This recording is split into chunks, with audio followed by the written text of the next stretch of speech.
Ulonka tabati yada to ye ko madaifa inu to ye ko je lo fi bi pa Ọba tala ọba takuntakun Ṣàngó Èṣù Ògún Ọya Ọ̀ṣun Kíni ṣẹ̀ṣe tán ṣe nílé yìí o ó jẹ́ lọ jára rẹ̀.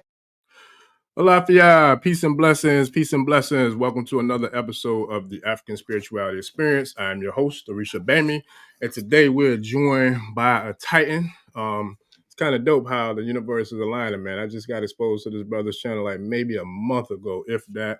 Got to meet him like a few days ago, not even a week, and here we are making it happen, making it do what it do. So with that, no further ado, ladies and gentlemen, peace and blessings. Welcome to the African Spirituality Experience, Brother Bdell 1014. Peace and blessings, brother. Nice for you to join us, man. I appreciate you. Peace, peace. Nice to meet you. Yes, sir. Yes, sir. So with that, when it comes to the work that you do, right? Because you do some really dope work. I love like the way you put the receipts into your presentations on your channel. What would you consider yourself to be in regards to the work that you do? Would you consider yourself to be a freedom fighter, a revolutionary, or like just a teacher? Like, how would you kind of categorize the work that you do? Well, I consider myself as an end times eschatologist and a spiritual revolutionary.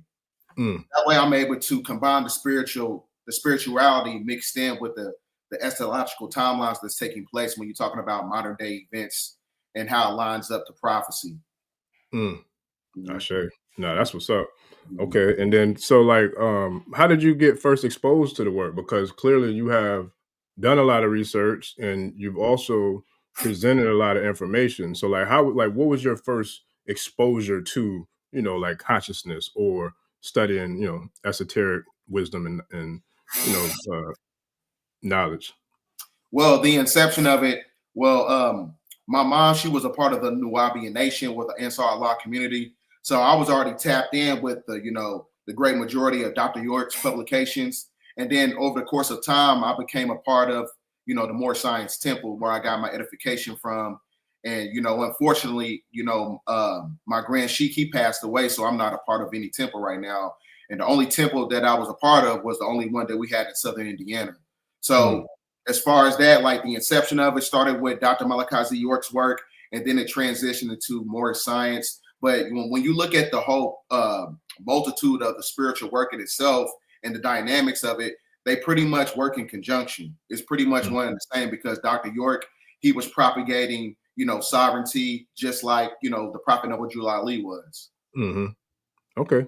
No, that's what's up. Yeah, no, I love it. And I saw it like from the very beginning. I think the first one, I can't even remember which one of the ones that kind of came across my timeline, but whichever one it was, I tapped into him like, yo, bro, it's dope. Like, he definitely knows his stuff. You know what I'm saying? Like, he really tapped in. And so I knew immediately you had to have a background that's pretty much similar to like what you pretty much broke down for us. So with that, let's just dive in, man, because we had some really, I feel like enlightening, conversations off here where I got to kind of really, see who you are and what you're about and what you stand for. And I feel like there's a lot of dope alignment with that.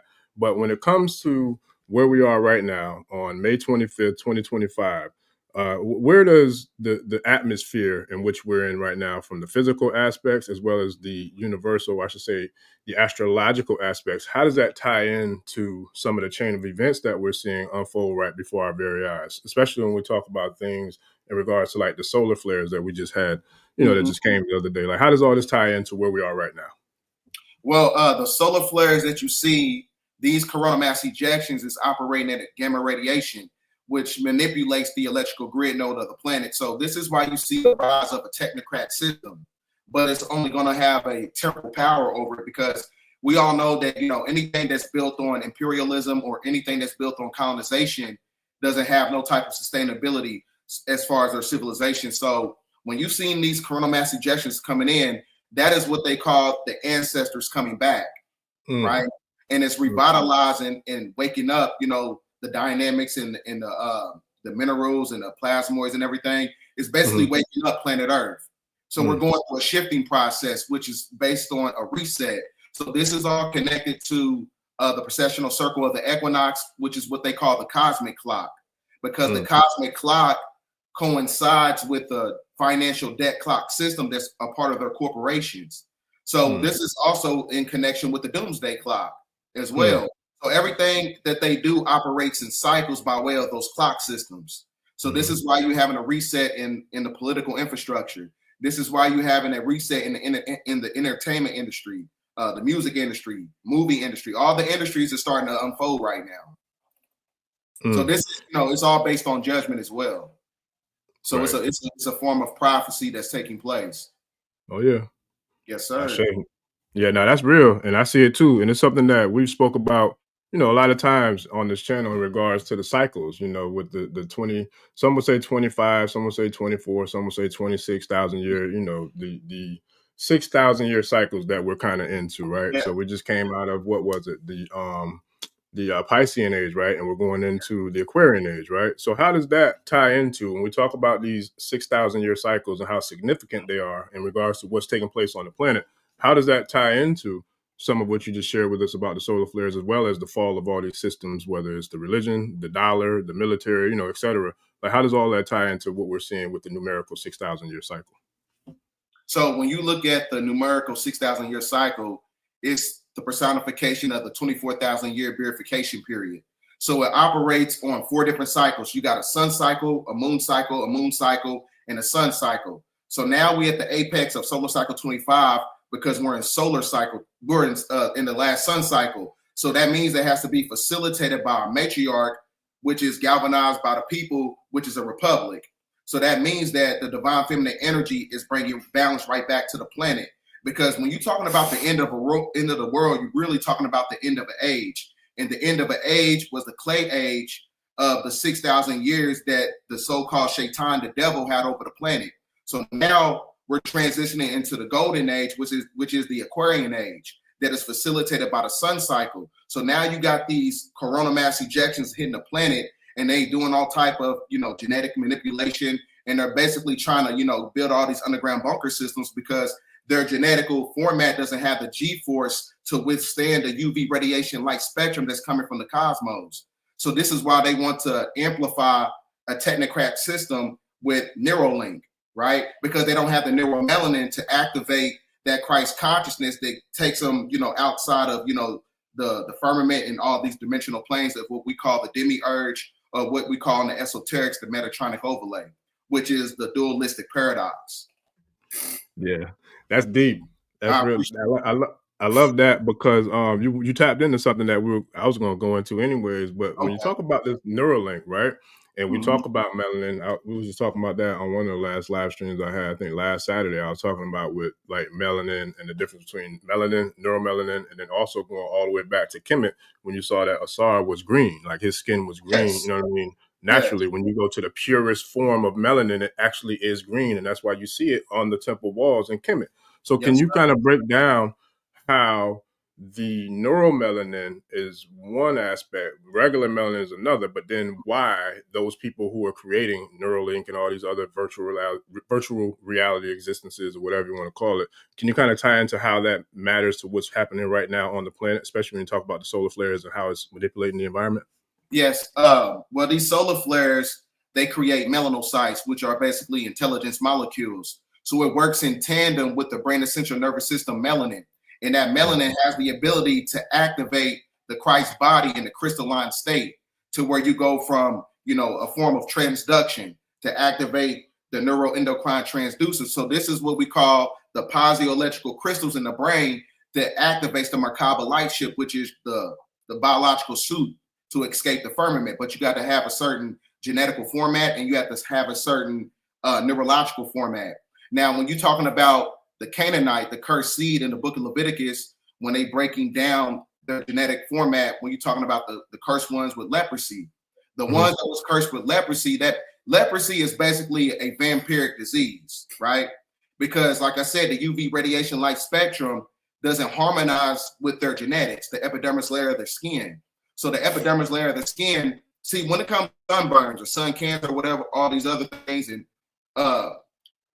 the surface level is not getting cooked. It's the underlayer of the surface, because they have eukaryotic cells. Eukaryotic cells is spliced DNA.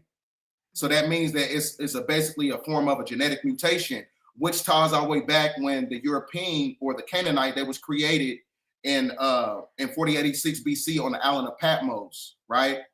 And they came out of those cave systems because, like I said, Europe is it's a desolate land.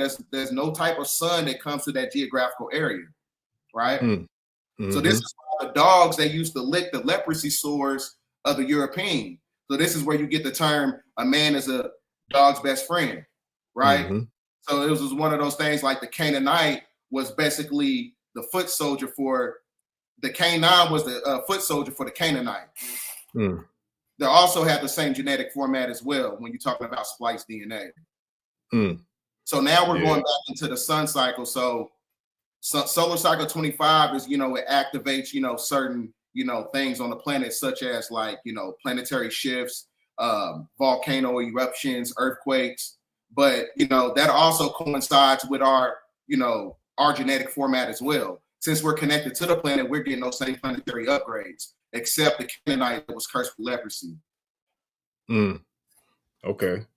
All right. So yeah, we on our way in, family. We on our way in. So now when it comes to what we're seeing with the kind of changing of the guard, somebody in the chat said it, this power is shifting, the shift of power. I'm not sure who it was, but yeah, that's real. It's really happening.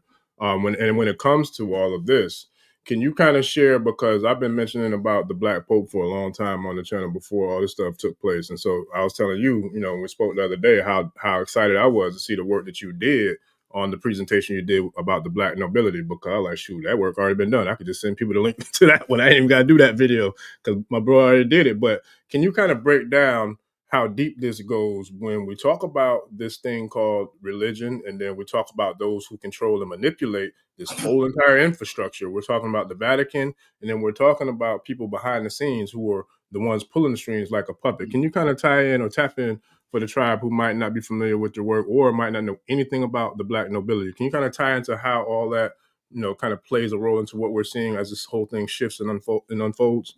Okay. Well, the Black nobility is the black hand, and the black hand is the hidden hand, and the hidden hand is the one who controls the European on the surface. So you have two different diametrical differences of bloodlines on the planet, which ties all the way back into ancient Sumeria when you're talking about Enki and Enlil. Enki is the ones that's connected to Earth, because when you break down the etymology of the word Enki, it means Lord of Earth. So that means that the Earthborn, who are the indigenous people of America, are connected to that bloodline. Then you got the seeds of Enlil. En means Lord, Lil means sky, Lord of the sky, which is acclimated to Satan being the prince of air. So Enlil has a faction of bloodline that he created to overthrow the seeds of Enki, when you're talking about the cursed ones for 6,000 years. So now we're seeing a transition of power. So we went from a patriarchal form of colonization that created patrilineal systems within their corporations. And now you're going back into a matriarchal energy, which is matrilineal for the indigenous people, to where the man rules through the woman, to where they have balance. So now when you're talking about as far as the transitional process, I lost my train of thought. What was the other part of the question? It was pretty much just breaking down how there's a secret, I guess, handler that's kind of like, okay, I got it now. Yeah. The Black nobility. You also have Colochians. Colochians are some of the first Europeans, or the first Canaanites that was in the Caucasus Mountains. So when you go all the way back to that bloodline, those are the ones that's connected to the Ashkenazi Jew over in the Ukraine that works with the libertarian aspect when we're talking about the Democrats, right? So this ties all the way back into the socio-political aspect of civics, because the church and the state is not separate. So this is why they created religious papacy with Pope Alexander VI and Pope Nicholas. And then that's when they also implemented the Inquisition with Queen Isabella in 1468. So the religious papacy, this is why I said you got to step away from the religion, because the religion is what they use to put jurisdiction over you, right? So the religion, like I said, you get to the etymon of the word, the linguistics or whatever. The word Christian translates to the word black in the Strong Concordance. So that's why I was telling, the brother last night, words are spells. So it's really deep that we got to dissect these words to see the underlying message of what's taking place. But going back to what I was saying, the Black nobility created religious papacy for the Europeans to overthrow the ones that's connected to America. That's what that was basically used for. So that's why when you look at some of these neoclassical arts, you can see the European being a form of a black man coming over to make deals with the indigenous people over in America. So that means, like I said, you got two different bloodlines. So the black conquistadors, a great majority of them are part of the faction of Enlil, right? So so that's the thing, though. Everybody, just because we all look the same doesn't mean that we come from the same bloodline. Because if that was the case, we wouldn't have, different blood types, right? Yeah. Oh yeah. And it's real too, because when you speak on that, it's like I could tell somebody that was born here, in this country of America or this corporation of America versus somebody who might have been born in Africa, or somebody who was born in the islands, or somebody was born, what I mean? Just by look, I could tell by the facial structure, what I mean? It's just so many different features that I could tell, that they're from a different place, or at least their place of origin, you know what I mean? Although we all are melanated. And so it's something that it goes deep when you talk about how deep it is when you go all the way back, through the bloodlines. When you talk about Enki and Enlil, when you're talking about these beings, or you want to talk, even if you bring into the picture Anu, you know what I'm saying? Like, how does all this tie into the ancients when we talk about this thing called the Anunnaki? Well, when you're talking about the Anunnaki, when you break down the etymology, it means those sent by Anu to Ki. Ki means Kai. Kai means planet Earth. So that means that we're basically baby Masons, because we. My bad. I didn't mean to cut you off. Can you say that again? Because I'm sure some people might have wanted to hear that but couldn't make it out, only because the way you broke it down, though. Yeah, Anunnaki. When you look at the word, it means those sent by Anu to Ki. Ki means Kai, and Kai means planet Earth. So when you look at a Freemasonic symbol, it has the letter G in there, but the G is the prefix of the word Geo. Geo means QI in the esoterics, which equates to Ki, which is planet Kai. So that's why I said that Enki, E-N-K-I, is basically the ones that come from the Lord of Earth. So that means it's our birthright to have dominion over the planet. That's why in the Moorish Science Temple, when you wear the fez, the tassel is what connects you to the land, right? Because your nationality comes from the word nativity. Nativity is birthright, your navel cord that belongs to you, that ties you back to the land, basically. Yeah, no, I love it. Excuse me. And now there is, because I think a lot of people get misconstrued in regards to the different types of Moors, because you have the Moors who wear the fez, and then you have, you know what I mean? So can you kind of break down for that, the difference? Because some people, if they hear about the black nobility, for example, and they don't know anything else, they're going to think that all Moors, are terrible. But then if you have people like yourself who's very knowledgeable, or who's even born and raised in that culture, like it, because you was born and raised in it in regards to your path, so you can break it down and decipher to differentiate between the two of them. So can you kind of share like the differences between the ones who are, righteous and the ones who are considered to be the dirty ones? Okay. Well, the ones, they have documentation in court. When you get an 1848 Supreme Court decision on June 6th, it says that the geographical landmass of America belongs to the title holder is the Moors, who have emerged. The one that's spelt with two U's and an R and an S. Those are the ones that's connected to the 5 civilized tribes that was also connected to Atlantis and Lemuria and other, fifth dimensional civilizations. Now, the Blackamoor was being controlled by black nobility. That is basically the two diametrical differences. That's when the Blackamoor, they came over here with religious papacy and gave, the European the edification of maritime law and things of that nature. So that's really the difference between the two. The ones that's propagating the system, that's trying to keep you connected to the corporation. By way of my bad. Go ahead, bro. I was saying just by way of the religion, because the religion is what took us out of our sovereign capacity. That's it was the religion aspect of it. Right. That's facts. And now, so when you talk about those who took us out of a path and took us, off of our path and our track in our journey before the 1492 era and all that stuff, can you kind of break down how this territory that we reside on right now is actually a corporation, and like how that corporation is tied to, the Vatican, or tied to London, or tied to, the District of Columbia, in that arm of what we're looking at with this 3-headed monster type thing that we're looking at? Can you kind of break down how that all plays into the system and into, this whole construct that they're trying to rule by?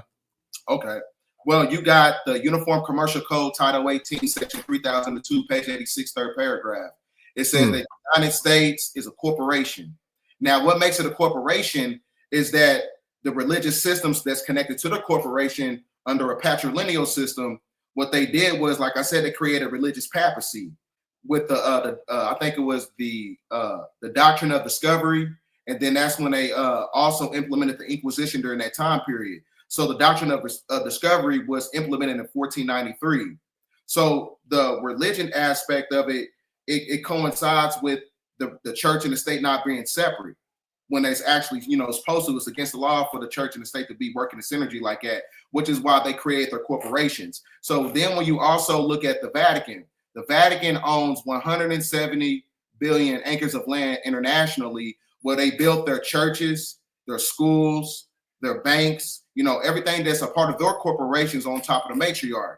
So it's what cultivated capitalism, which also created separatism and individualism amongst the household, because everything is built on capital now. Everything is about, a monetary system. So that's why everything that's connected to their systems of patriarchy was acclimated to the moon day, money, monarchy, monotheism. All these things is a moon energy, right? So that means that the moon fall, as you have the rise of consciousness by the sun, is taking place. It's reversing the polarity of everything that was created by that faction of people. So and as far as like the corporation, dismantling itself, an American Pope denotes the fact that it's basically the end of the corporation.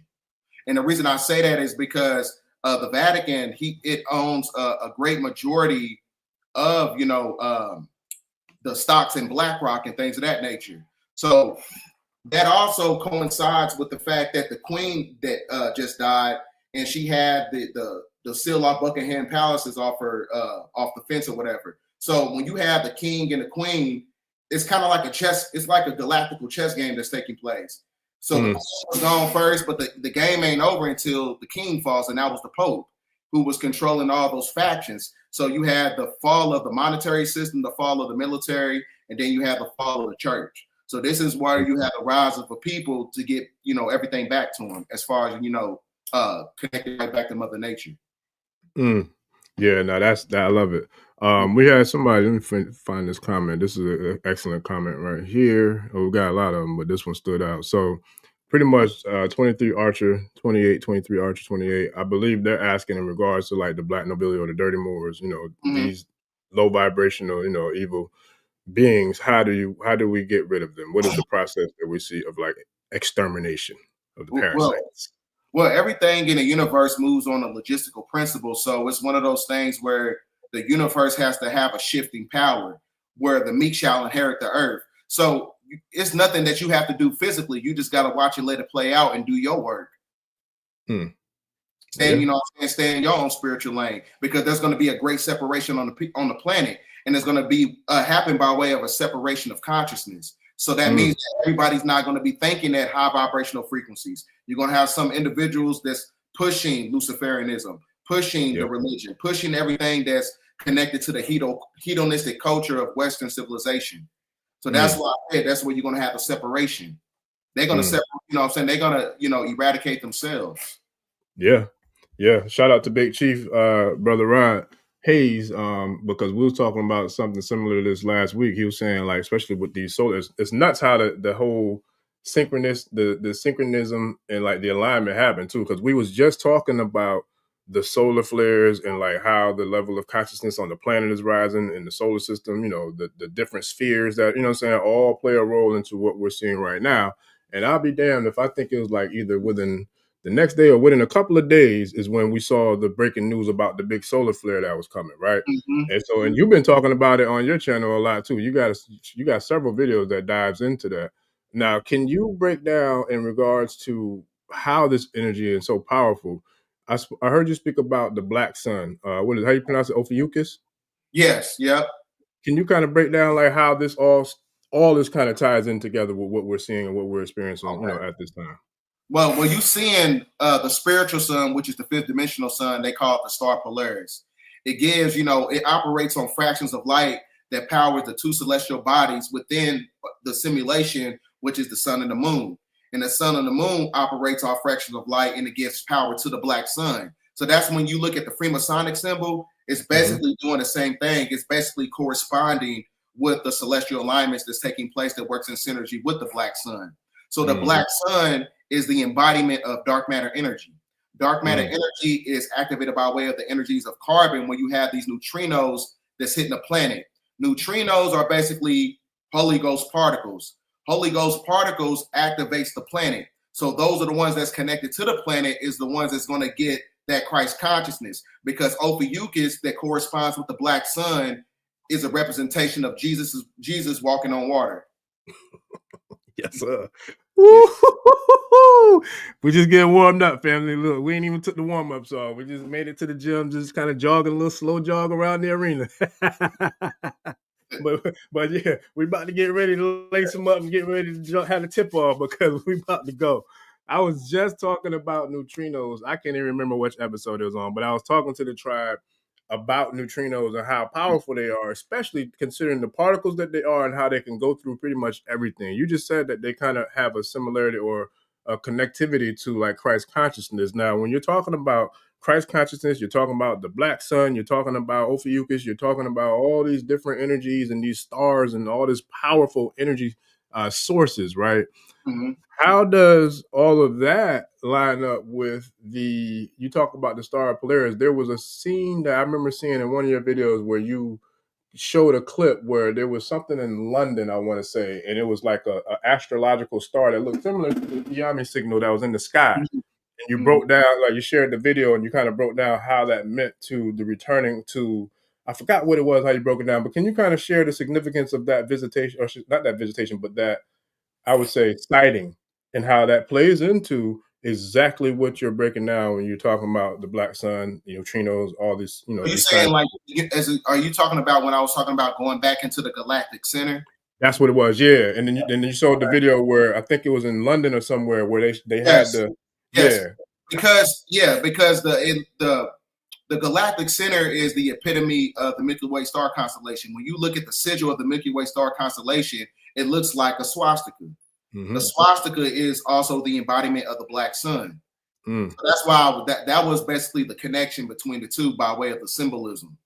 Got you. Now, when you talk about the black sun, is that sun the same as the sun that's in the inner Earth, or is that another sun that's in our solar system, like in our vicinity, that we don't necessarily see, or do we actually have the ability to see this black sun? Like, where is this black sun located? I think this black sun I call it the black chakra. So the black chakra is actually, the activation of the neuromelanin.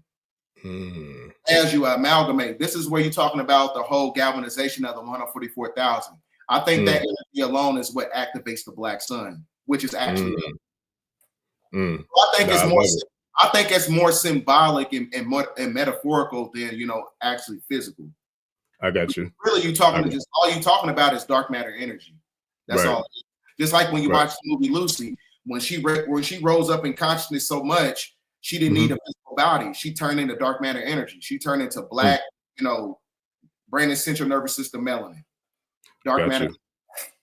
Now, is the dark matter energy different from ether, or are they both kind of one and the same? Or what would your take be on ether and black matter energy?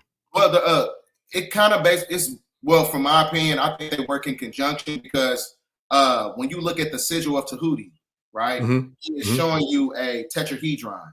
A tetrahedron is also the embodiment of a dodecahedron. The dodecahedron is the fifth element, and the fifth element is the quintessential alchemical element. So that embodies everything in nature, which is basically us. So that's connected. When you look at the word Orisha, Orisha, which means ruler of the ethers, masters of the ethers, right? This is the four basic elements: earth, air, water, fire. But it embodies everything. The only thing that embodies everything is the ether, and that's us. We're connected to nature. Yeah, so I love it. Being able to, withstand the G forces of nature all at once. I love it.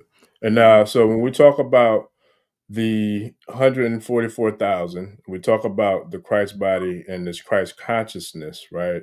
How does all of that kind of align with the rise of the Black Messiah, or I should say the Black consciousness in the collective. You know what I mean? Because we see Brother Ibrahim Traore doing what he's doing over there. We see a lot of brothers over here, you know, on our side, you know, freedom fighters are standing in the front line doing the work here, and we're seeing a lot of different places rise up in support of what's going on, you know, with Brother Traore over there, as well as the alignments that he's making, you know, with other superpowers. How does all of this kind of tie into where we see the world shifting with everybody, you know, almost taking a stance against and in opposition of Western colonialism or the Western hemisphere so-called powers that be? See, if you notice, you know, over in the Western world, we're more, we like to propagate our revolutionary aspects, you know, through word of mouth, you know what I'm saying? Speaking against the system.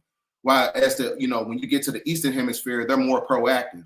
They actually do what, you know, actually what they follow and teach or whatever. So the shift is going to take place is when you're going to have the waters from the East collaborate with the waters from the West. This is an occultic symbolism, meaning that it's basically a shift in power. So this is where you're going to see the ones that was talking the talk on to start walking the walk.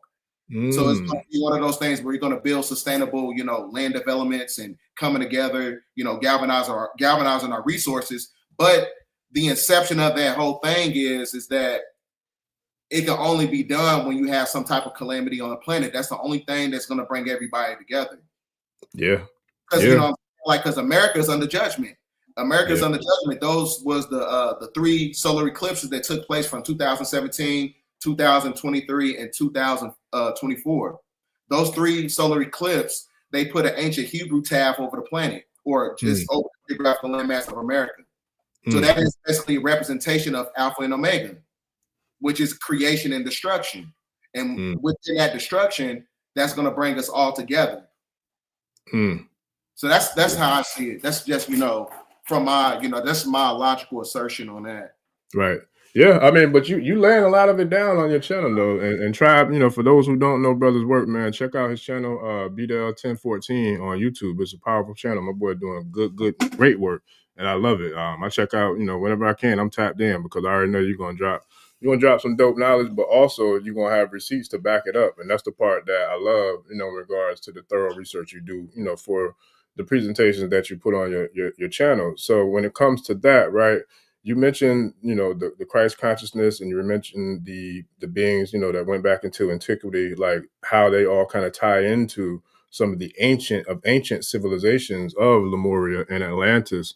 Can you kind of share the significance of the ancients and how I feel like we're headed back into a time kind of like what was, you know, at the pinnacle of the height of civilizations, you know, when we had the ancients, you know, ruling like of Lemuria and Atlantis. Can you kind of break down how those civilizations play a role in what we're seeing now? Because due to like my personal research, I've seen it, like the planet always goes in cycles to where it goes to the heights of, you know, of technology and information and all that. And catastrophe, whether it's a great flood, whether, you know what I'm saying, so many different things that happen. Can you kind of break down the ancients and how the significance of the ancients and the ancient civilizations that we all, you know, study or we all marvel under or over, how that kind of ties into what we're seeing now in real time here in 2025?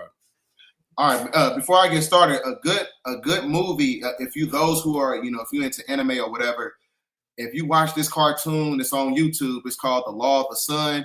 It breaks down what everything you just said. It shows you the transitional shifts when you had, you know, civilization, you know, operate at an abundant level.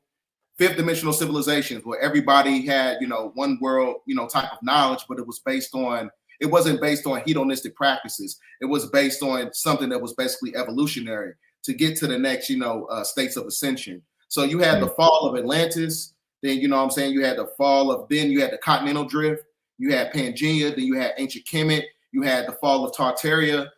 What happens is that when the system gets to the apex of the speculum of a cycle, when it gets to a certain point, like, for instance, everything is getting worse. It's, you know what I'm saying, to the point where they have to propagate inversion and giving you the illusion of progressiveness. Like they try to say that a man can go to a woman's bathroom if he dresses like and identify as such. So the illusion of progressiveness that's operated by way of inversion denotes the fact that the system has to go through a reset. The food is getting worse. The music is getting worse. Every TV seems kind of fake now. Don't nobody really indulge in anything that was connected to the external world now. This is why you see the rise of creators. They like, hey, I'm tired of this old world. It's time for us to start creating, because this is why you had the fall of Hollywood. Sports ain't even the same. Nothing hits the same. So everything has to go through a reset. So that's how you know that this is the end of the world, because it's the end of the Canaanite faction that is being controlled by Black nobility archonic forces. Actually, I love it. Yeah, and it's clear too. I mean, even like you said, even like with TV, like all the simple things that everybody used to be so riled up and geeked up about, it's like it don't even matter no more. But I feel like it's because the elevation and the rise of consciousness. You know what I mean? Like me personally, I stopped watching TV years ago. I'll say well over 10 plus years ago, when I first started doing my work as a speaker or as a coach, consultant, whatever, speaking to people. Right. That's when I stopped watching TV, because I'm like, why am I going to waste my time watching somebody else who's living their dream, getting compensated, getting paid to do whatever it is they doing, but I could be building my own, you know what I'm saying? And working, focusing on mine. If I'm going to be on there, at least I'm going to collect some coins while I'm on there. You know what I mean? Instead of being me watching somebody else living their dream and I'm just wasting time and I'm not doing anything, you know what I mean, to add value to myself, my family, my community, my culture, et cetera, et cetera, et cetera. So that's where I love the fact where I'm seeing brothers who are rising, sisters who are rising, who are standing out and putting themselves in the forefront to teach, to empower, to enlighten, to uplift, you know, our people. And that's one of the things, matter of fact, I wanted to get into before we got deep, but let me double back to that real quick. So shout out to all the brothers and sisters who's going to be a part of this event that's going on, June 28th at Stone Mountain? You want to kind of share some of that with the tribe real quick before we take back off? Okay, there's going to be a big event on June 28th in Stone Mountain, Georgia. It's going to be Billy Carson, Vicky Dillard, Black Magic 363, who we call Radiohead Rich, Red and Blue Pill, KT the Arch Degree, Dr. B Serious, 19 Keys, Yaya 777, Mama T, and other individuals. Everybody's going to be at Stone Mountain, Georgia on June 28th in Atlanta, Georgia. I sure. Yes, sir. And I don't have a flyer yet for it. So once I get the information, you know, it's I'll print out the flyer or whatever and post it on my, you know, my social medias or whatever.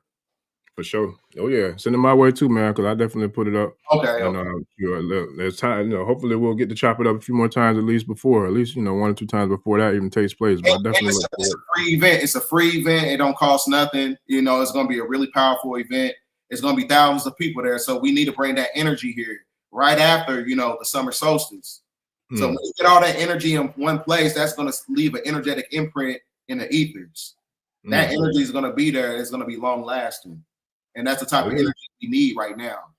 Salute the bridge. Yes, sir.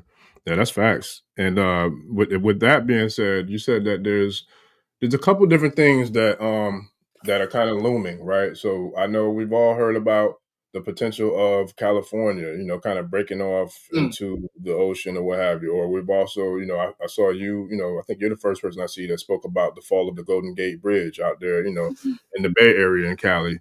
We've been hearing about that for a long time, especially those who have studied metaphysics or, you know, who have been in this consciousness space for a while. We've all heard about these things, about maybe earthquake or something that may form some sort of significant catastrophe to kind of separate the California area from the rest of the West Coast. So I saw on one of the episodes you uploaded not too long ago, you were speaking about those, I think it was like underwater volcanoes over out in Oregon, was it? I think it was. Can you kind of break down a little bit about what that's about and the potential of how catastrophic that could be if that was to unfold and take place? Well, the Seamount Axle that's in near Oregon is in Northern California. That's also in connection with Mount Shasta. Now, Mount Shasta is the root chakra of planet Earth. So they said if that earthquake, you know, or the volcano erupts, it can trigger over 10,000 earthquakes within, you know, going all across America. Now, remember, I was telling you about those solar eclipses. Those solar eclipses that is in connection where they was at the apex of the solar eclipse, which was the return of the black sun. And those 3 locations is the same places where you have the New Madrid fault line, you have the Cascadian seduction zone, and it's also connected to that fault line over in Mount Shasta. So that's judgment. So this could be the trigger warning or or the calamity that can, you know, start up, you know, the restoration process. But, you know, you also cannot negate, like I broke down in the 80-year cycle block theory.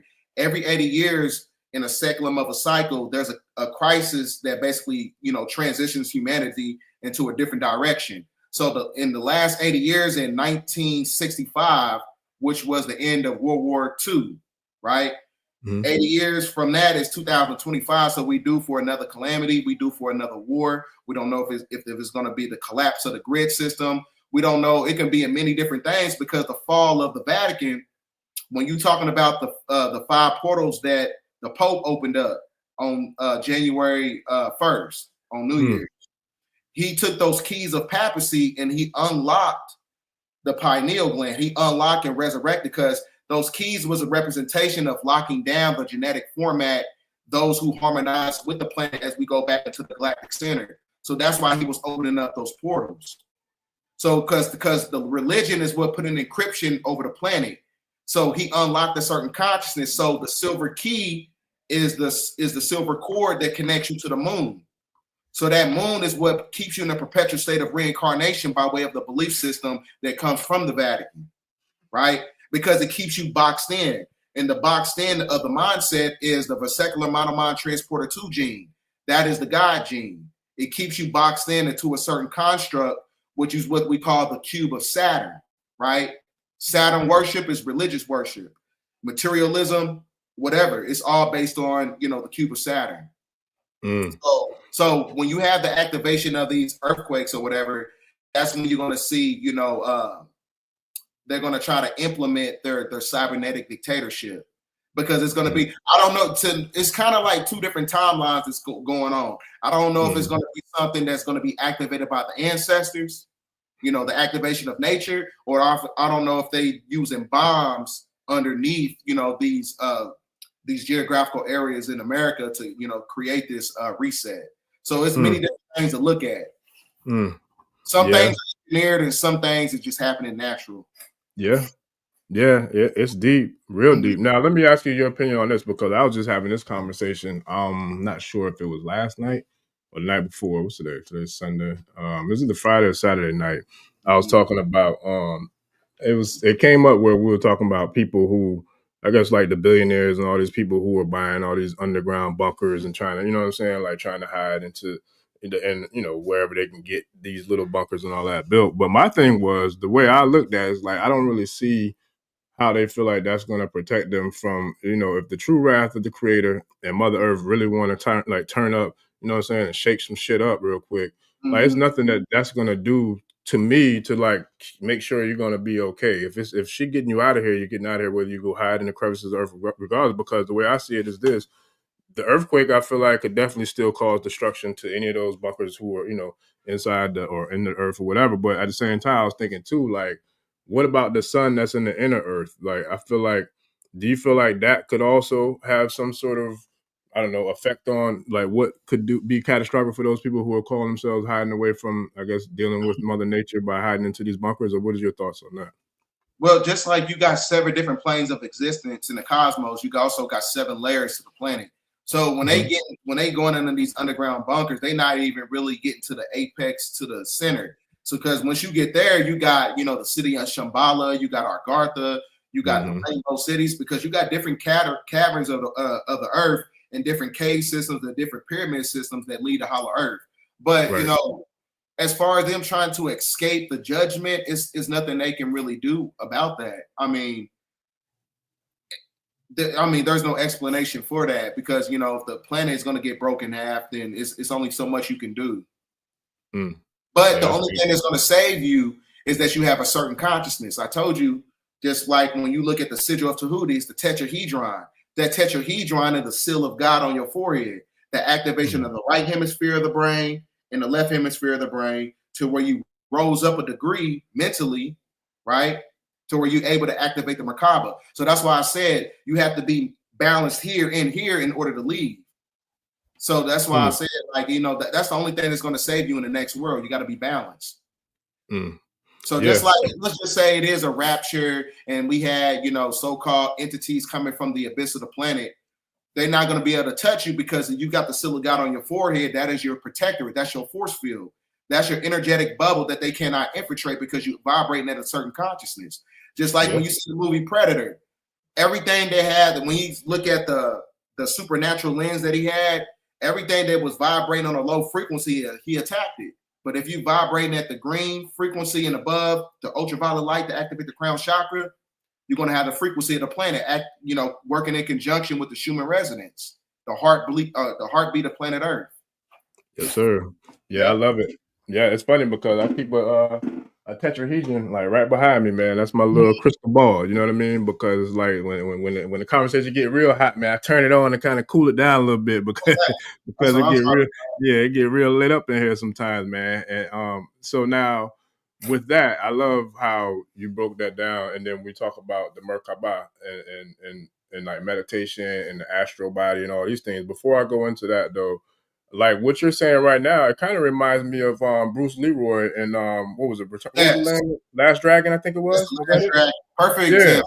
Yeah, when he had, you know what I'm saying, when he got into it, he got that, he had that energy and that melanin and all that, you know what I'm saying, like 9 ether percolating, boy. He just started glowing. Like he had that green glow, like, yeah, let's get it. Like what you want to do. All that kind of turns into like what we're talking about now, right? When you really tap in and elevate your frequency, whether it's the diet, whether it's the working out, whether it's the meditating, you know what I mean, eating healthy, all that does really help us to activate that sort of energy, right? Yes, it does. You got to be balanced because I did a whole level up video. See, the thing, when you watch the movie Leroy, everything was based on external stimulation. He was looking for the master, not knowing that he was the master the whole time. So when he understood that, that's when he was able to tap into his power. He didn't look for the religion. He wasn't looking for no celebrity to guide him. He wasn't looking to all these forms of external stimulation. He tapped right back into himself. That's when he was able to raise up his consciousness to be like, I'm the master, I'm the one. And that's when he whooped up, shown up at the end. So that's what has to take place. That's why you see in the fall of religion. The fall of religion is the resurrection of you. Yes. That's what that is.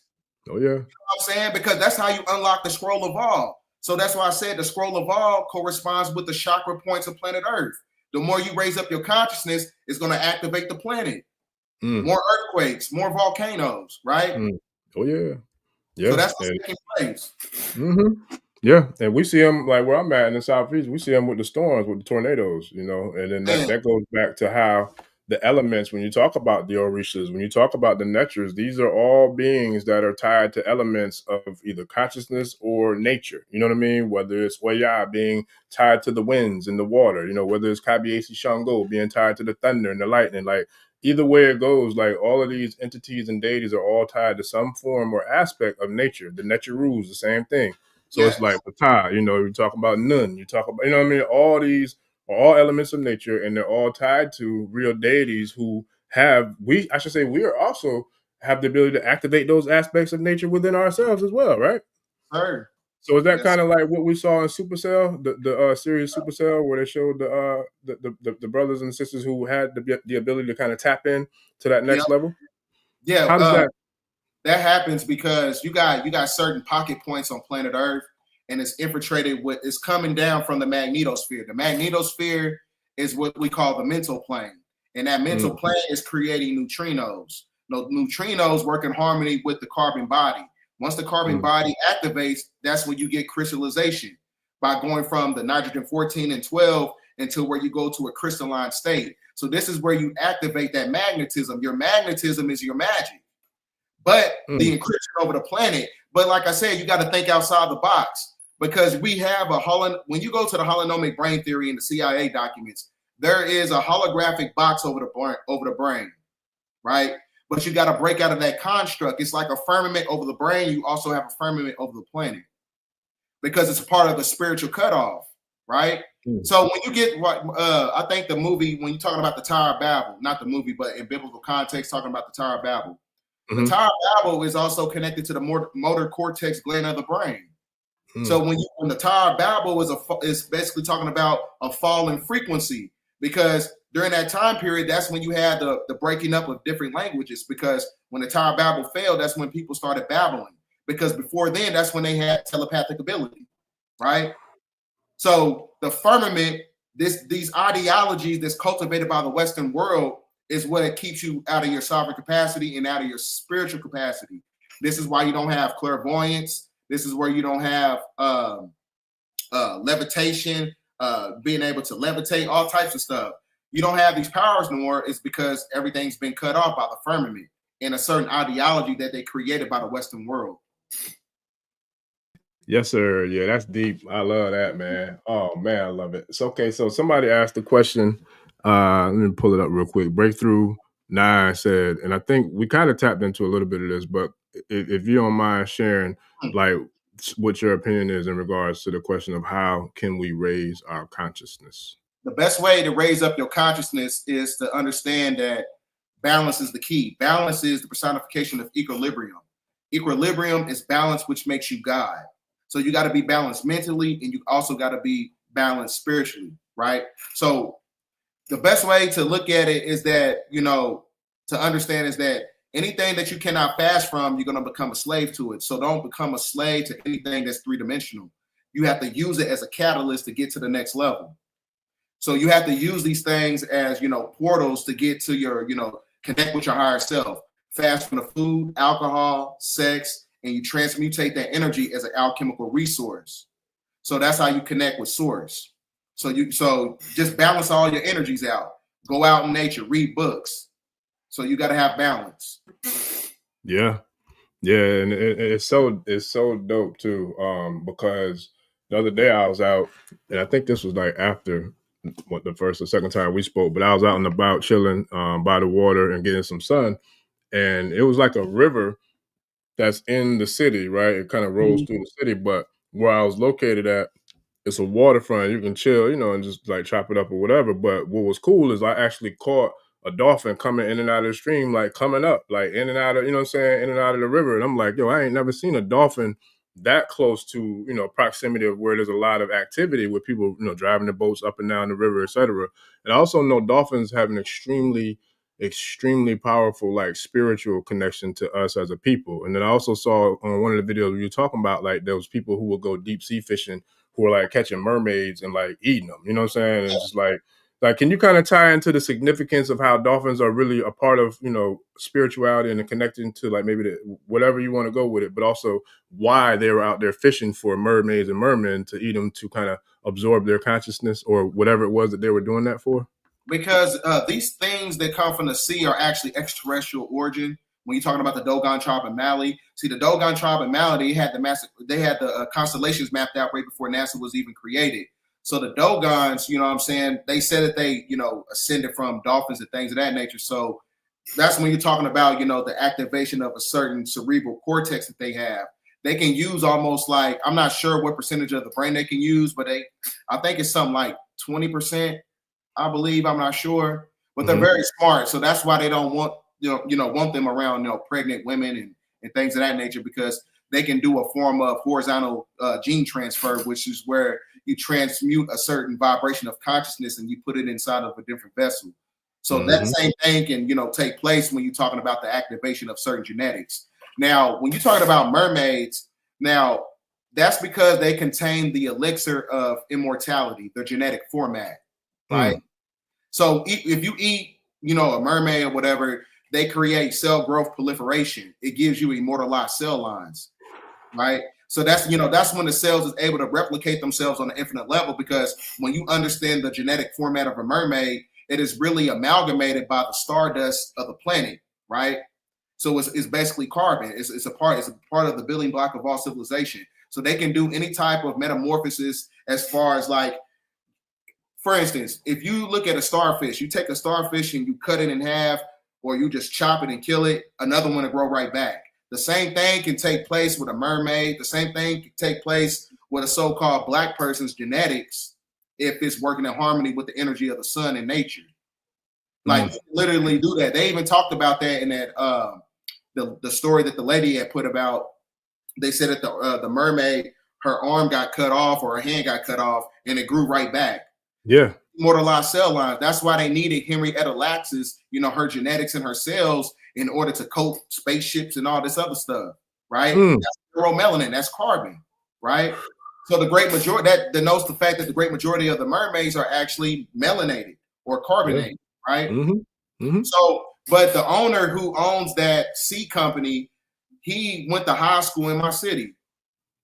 He owned it's called the Star Kiss tuna factory or something like that. It's one of those, you know, I'm talking about, that make all the salmon and that's one of the biggest damn like tuna. I think I want to say they got to be one of the biggest ones in you know, in America, if not the world, for that matter. You know what's crazy about this though? Every Democratic president, because I live, like where I live at is like the third or second biggest city in Indiana. It's not that big, but I always wonder why every Democratic president came to visit my city. Like, I thought that was weird. You know what I'm saying? He had meetings with the richest family in Evansville called the Chancellors, and he owns the great majority of the coal companies, and the great majority of the coal companies, they own that space. They build spaceships. It's like 45 minutes away from where I live at. They build space ships or whatever. I got pictures. I went to the, you know, property. I ain't posting them online. I ain't never talked about this online ever. So you getting, you know, free information right here just off the top. So, but they definitely, where I live at is a significant place. There's a lot of abandoned buildings here, a lot of catacombs, a lot of underground tunnels. There's a multitude of things that lets me know that this city here is an import and export for, you know, trafficking and things of that nature. Oh yeah. Nah, and I'm glad you said that, because that brings me to another. Bless you. That brings me to another direction that I want to get into too, because, you know, it's certain guests that I know I can cover a lot of ground, cover a lot of space with in regards to going into some of these different topics. So I know I've shared on this show a few times, and the guests have as well. But there's a lot of different portals, a lot of different stargates. There's a lot of significant pyramidal structures, you know, in the Americas that a lot of people aren't really privy to or just don't know of. So, for example, can you kind of share what the significance is for some of these different very powerful or very historical or ancient monuments, such as the Cahokia Mounds, or such as the St. Louis Arch, or such as, you know, the pyramid in Taiwan, Washington? You know, like all these different like structures and different places, and how they have a really significant purpose for, you know, higher intelligence and like extraterrestrial activity. Just like I'm glad you say that, you know, especially, you know, St. Louis, where the Cahokia Mounds and all that, you know, that's where the New Madrid fault line is at. That's where the black sun was at. They put that that solar eclipse that took place in 2024, the last one we had, the solar eclipse of judgment.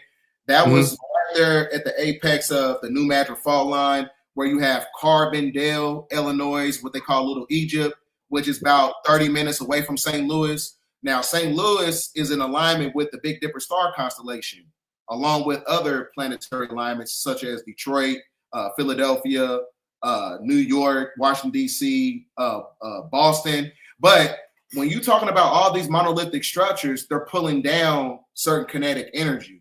These are basically energy. They pull in like energy from the magnetosphere.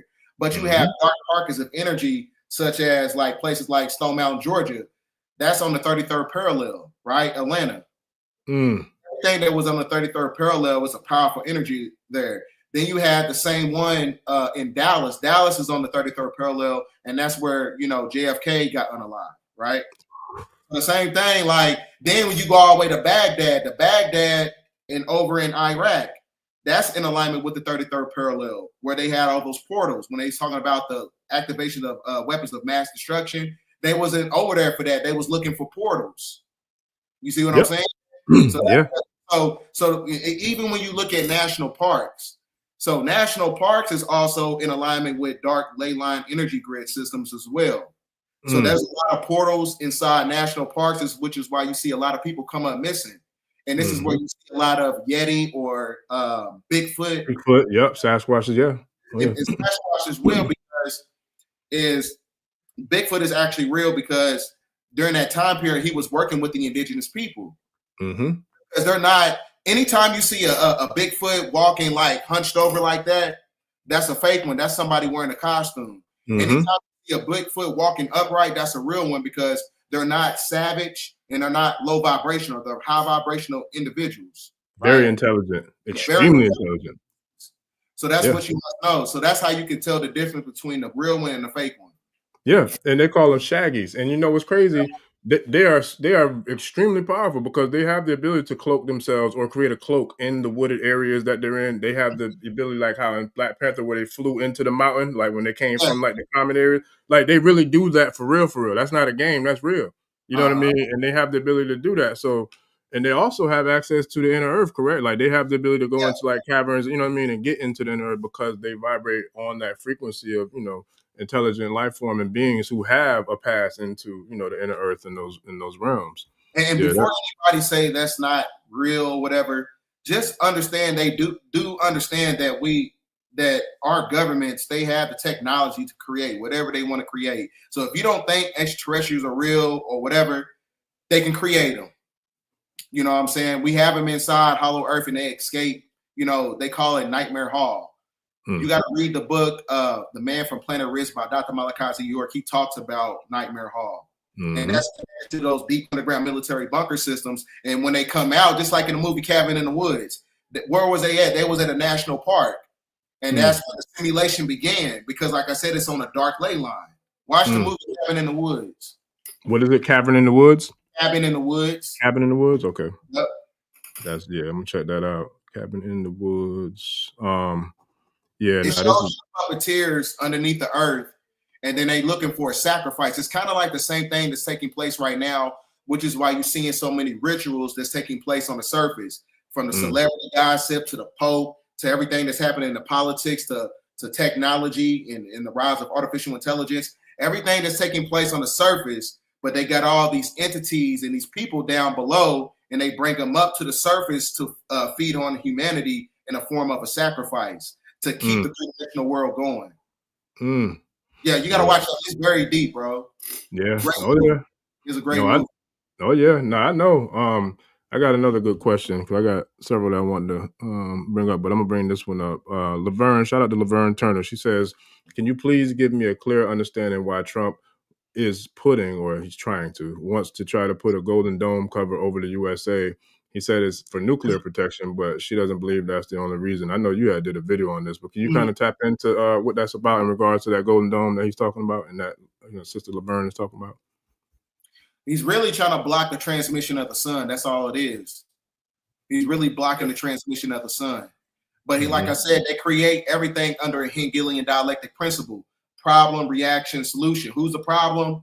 Russia, Iran, China. The reaction, let's put a golden dome on the planet. Then the solution is a diabolical solution, because once they put a dome over you, that's when they're going to implement that one world order, artificial intelligence-based society. So the reason they're doing that is, like I said, they're trying to block out the transmission, because they know that those solar flares that harmonize with our genetic meat suit is going to put us at a certain vibration to eradicate this whole existence that they created. Yeah, that's that. Yeah, we're going. Okay, now with that, how does, if it does, how does any of this maybe tie into the traverse and the travel path of Nibiru, and then also like the return of the 24 elders? Like, I've been hearing a lot of people talking about Nibiru. Some people I feel like are spot on. Some people I feel like I don't know what the hell they're talking about. But with that, does Nibiru and, where we're at with this particular junction of the transition of the 6,000 year cycle from the Piscean to the Aquarian, and, from what I've gathered and researched, the path, I believe, of Nibiru to come around this part of the solar system is like every 3,600 years, if I'm not mistaken. So now does that path, or that travel path or flight path of Nibiru and, the ancients and the ancestors and all that, does that play into any sort of role in how this thing with these cycles are going to meet? Are they going to kind of cross paths? Like, how is all this, kind of aligned to what your research and your studies have kind of enlightened you to? Well, I'm going to give an esoteric and an exoteric answer. Okay. So the esoteric, I'm going to start with the hidden message. The return of Nibiru. Nibiru means Nabara. Nabara means Bara, which is the Bathari gland. The Bathari gland is activated by the hippocampus layer of the brain that takes you to a different space and time, a shift in consciousness. So now, from an esoteric standpoint, when you're talking about the return of Nibiru, when you're talking about the Pentagon and all this stuff, talking about the Anunnaki is coming, like I said, everything that they telling you that's on national television and the media or whatever is actually talking about the enhancing of your genetics. That's all it's basically talking about, right? The return of Jesus, and the return of Jesus is the return of Christ, the return of Christ consciousness. It's all everything is really just talking about DNA activation. Yeah, that makes sense, and that'll make a lot of sense. I mean, that's the best way, but everything, like, as far as like religion, everything is sensationalized by mythology or whatever. Everything that they're telling you in these religious systems is basically talking about certain genetics. But like I said, you do have a galactic federation. I'm saying you have a pantheon of gods. That is controlling everything outside the firmament. So.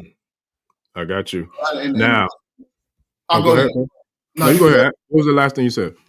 No, I'm saying you do have a pantheon of gods. Like when you get into Gnosticism, you do have archons who control the 3-dimensional and the 4th-dimensional world, the Demiurge. And then you also have creator gods, the Elohim, the Anunnaki, who are above those individuals as well. And there was someone who asked the question earlier.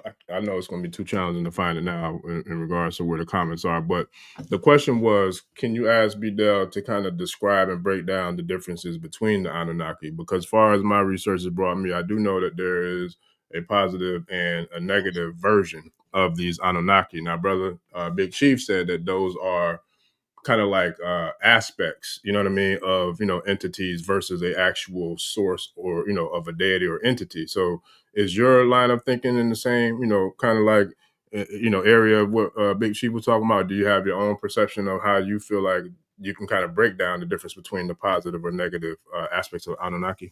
Yeah, I have my own logical assertion on it. So when you look at it from a biblical or a mythological composition, when you're talking about the Anunnaki, so you have the ones who fell. That the ones who fell are the seeds of Enlil, right? That is 1/3 of the galaxy that went against the order of Anu. So that is also in alignment with the 200 fallen angels in the book of Enoch, the ones who fell in Mount Hermon. So those are the same ones as far as like the cherubim of the Bible, right? So the cherubim, the archons, the draconian reptilians or whatever, those are all the same fashion, but you just looking at different, tiers of, monotheism and different, mythologies that lines up to the same story.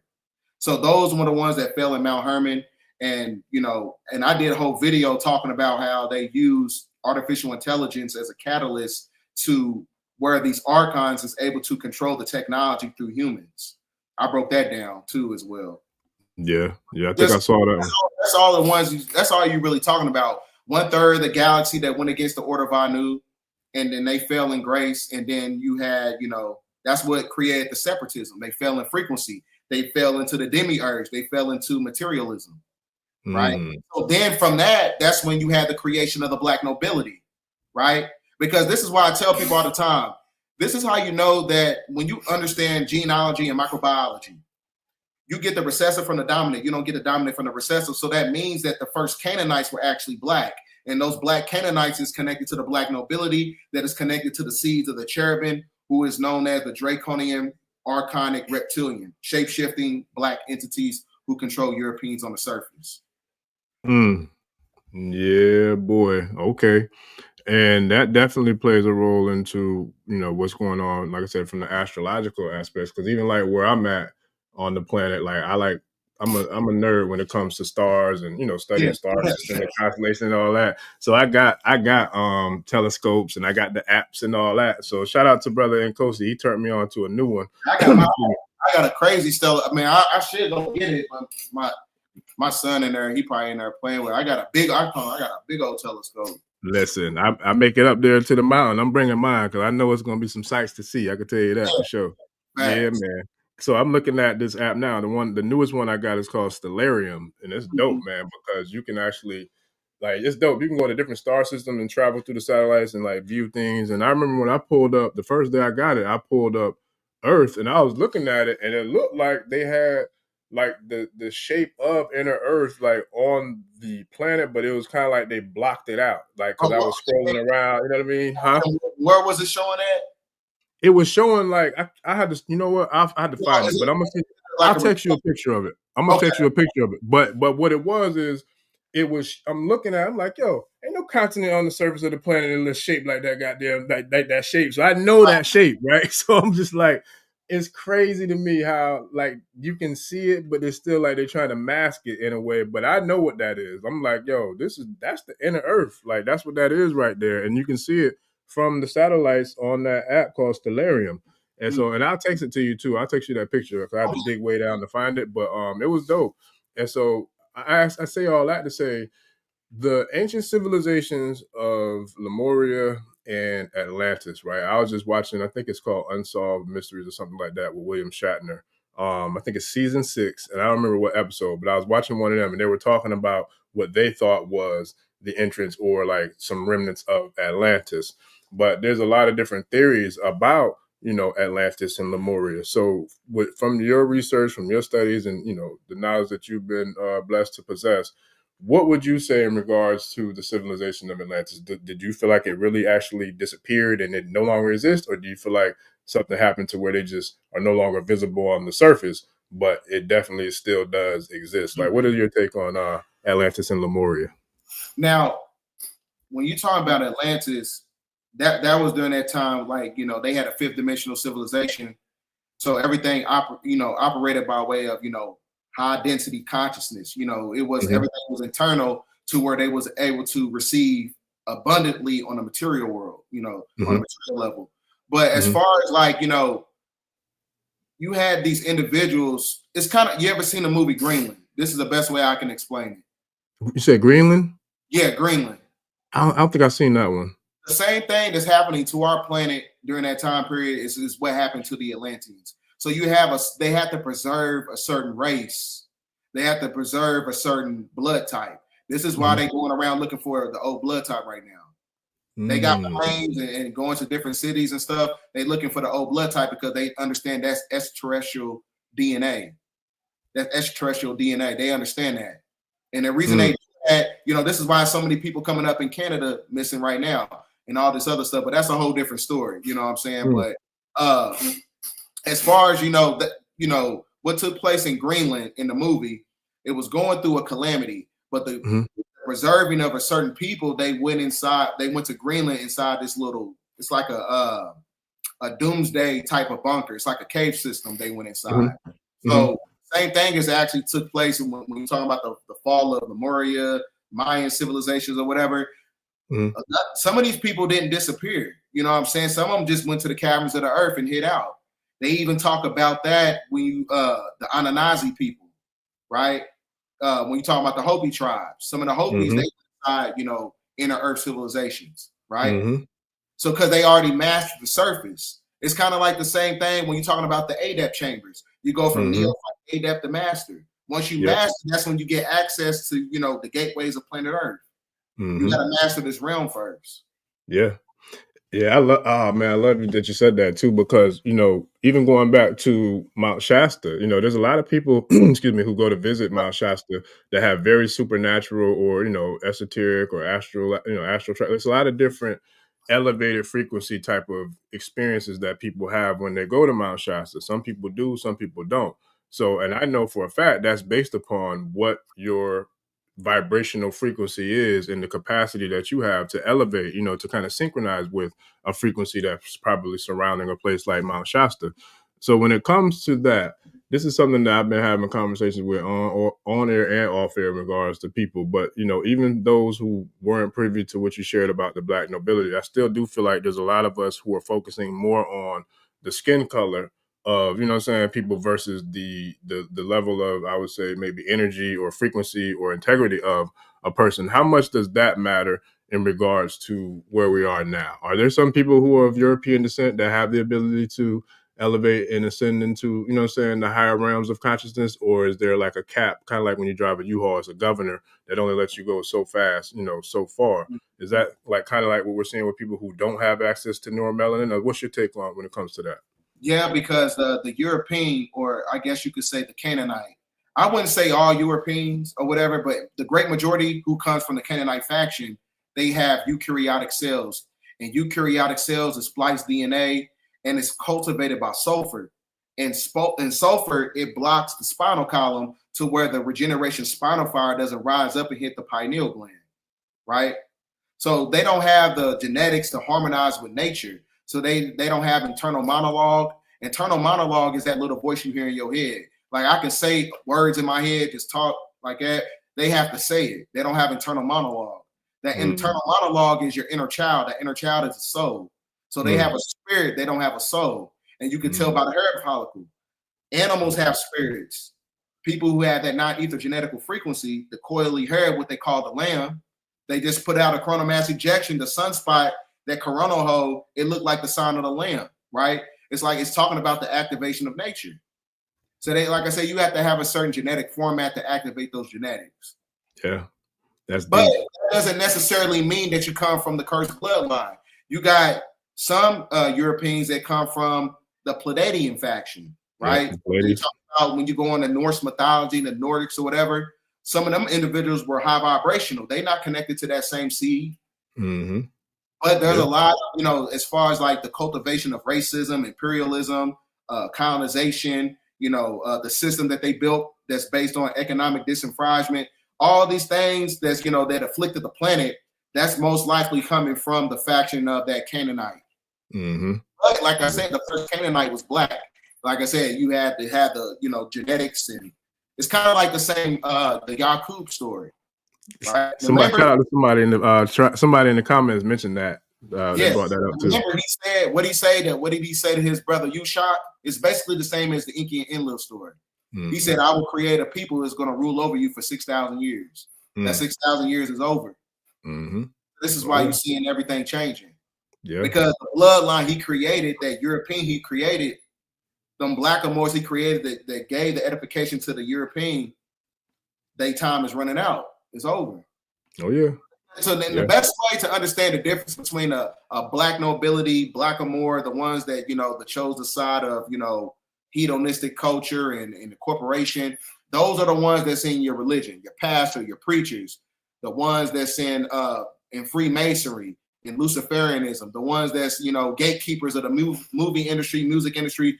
Those, that's how you can tell the energy. Those that's connected to the planet, we're trying to get away from the corporation. The ones who want to, you know, keep the corporation going, that's how you know who's a part of the seeds of Enlil in terms of energy and mindset.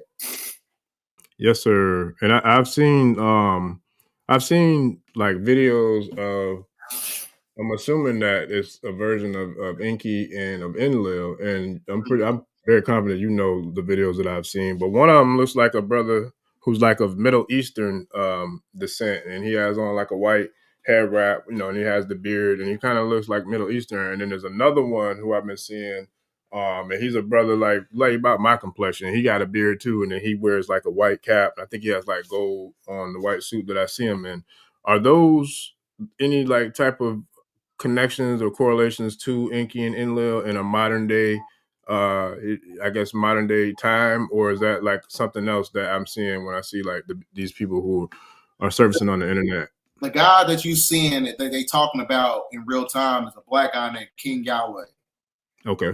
So, but that's not the real Yahweh, because Yahweh, when you get into the Tetragrammaton, it means agreeable and disagreeable. So he is Enlil. So Yahweh, Enlil, Yaldabaoth, that's the same person. So he's not an artist. So he's just a, you know, a regular individual. I would say regular because I think he's like a prince or something or whatever. But as far as like him controlling certain factions, as far as like governments and you know, controlling Europeans or whatever, I don't think that's, you know, I think people are getting too caught up into the mythology with that. But as far as like the Maitreya, I think that was a real instance that took place. They talking about the Maitreya who came to, I think he came to the Congo, and he said that he stood about 7 feet tall, and he had like healing and supernatural powers. And then they said when he was walking away, he just vanished in thin air. And he said he's back. Yeah, so that can be because the Maitreya, I think it was in certain forms of ancient Proto-Semitic language, Maitreya translates to Enlil. So that could So be, now, go ahead. go ahead. My bad. I didn't mean to cut you off. Go ahead.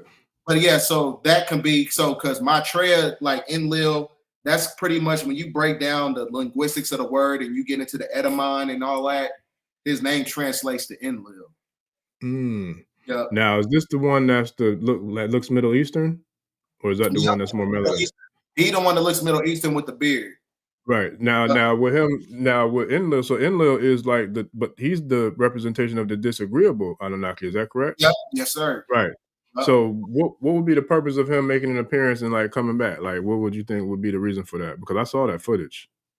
I don't know. Some say that the great it's certain tribes in Africa that's a part of that bloodline. That's why you see the great majority of those cardinals. I don't know where most of them come from in the Vatican, in the first Black nobility Vatican popes of Rome. The great majority of them were African. They never, it's like I said, none of them was never American. You got your first so-called American pope who's actually Black. I mean, I mean, when you look at his maternal family, but like I said, just because I can't identify as a rabbit, and I ain't no damn rabbit, you know what I'm saying? But we already know what time it is. They just trying to scramble up the mythology because they don't want people to know that Black nobility is running the church, the Vatican. Because it started with a melanated pope, and it has to end with a melanated pope. Yeah, wow. He's actually he's a Black passing as white type of European, I guess. Oh yeah. It's so funny though, because that's something that definitely has been talked about, thoroughly, on this channel, definitely on yours as well, in regards to that happening. But it's funny, I thought it was cute the way they kind of slipped him in there versus just putting a straight up brother in there. But I guess all trick knowledge. That's all it was. Yeah. And even when you look at that, I even proved that there's another Pope Leo XIV. That's what they do to throw you off. They make two of everything. Just like you have a so-called Black Adolf Hitler, then you have a Europeanized one too. But the Black one controls the European. That's where they get the edification from. I showed a art piece. It shows the Blackamoors. They was all in circle, in cipher, triangulating. And then it shows the Europeans riding on the goat. Because when you ride on the goat, to go out and triangulate, that means to go out and cause chaos and mischief. That's what they use the European for. They're the ones who coached them, right? So that's why I said you got two different bloodlines on this planet. Yeah, that's facts. Yeah, and because it's all kind of like to keep the veil, over our eyes, pretty much. Like they don't want us to wake up to seeing what's really happening. But at the end of the day, you can't stop it. Like it's kind of like COVID. Like it's spreading too far. Consciousness is spreading too far. The frequencies are spreading too far. That damn golden globe thing ain't gonna happen. I don't know what that's about, but whatever. So it's just like it ain't gonna stop what the Creator's doing. You know what I mean? Like, so we're gonna rise and we're gonna continue to elevate by any means necessary, and ain't nothing they can do to stop it. We're here now, So with that, I know we're running close on time. With everything that we covered, and we covered a whole lot. Yeah, we did. A whole lot, and it's pretty dope. I love it. With all that we've covered, though, where would you say, based upon I know you got a lot. Probably you're gonna bring out the vote next week for for the Bdell 1014 channel, and then social media as well. But where would you say we are right now in regards to this current existence, as well as what we can expect between maybe some of the calamities or maybe some of the catastrophes, or if we just see some sort of like magnificent display of transformation immediately for us to kind of see the shift of the planet going from the dark lunar cycle into the bright solar cycle, of which we're heading right now with the Aquarian age. Well, we will indeed see more calamity as it's a part of the process. The planet is going through a birthing process. Mother Nature has got to go through those 9 cycles. Just like when a woman gives birth, the planet is doing the same thing. But that rebirth in itself is a form of destruction. It's a beautiful destruction. And it's a beautiful destruction because that means that the matriarch is coming back. So some people think like just because they have calamity, you losing your house and your job and stuff like that, these are all emotional attachments that's connected to the energy of the moon. So the fall of the material world is basically moonfall. So it's one of those things where you just got to let it play out. just let it play out and then start from the ground up, right? So like I said, it's a shifting process. Everything has to go through reset. It's inevitable that something has to happen. There's always a shift in consciousness. There's always a shift in cycles that takes place every 80 years. And those 80 years is connected to the cosmic clock. And then you got the doomsday clock is almost at 12. It's almost, it's almost at 0. I mean, so it's one of those. So no, go ahead. We're due for a certain calamity. We don't know when it's going to happen. They say that the volcano is going to erupt on June 5th. So they say, but these are all codexes, though. I don't really take what they say for face value as far as like time stamps or whatever. But a lot of these things is actually going to be taking place in the future. So we got to be prepared for it. Oh yeah. But it's but they look at it as like a loss. It's not a loss. You should want this corporate infrastructure to fall and be destroyed. I want it to. Right.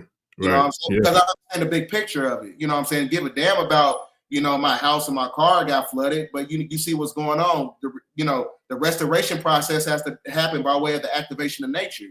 It has to happen. People talking about they want the system to reset, but do they really want it to reset? Right. Like, are they really like with that?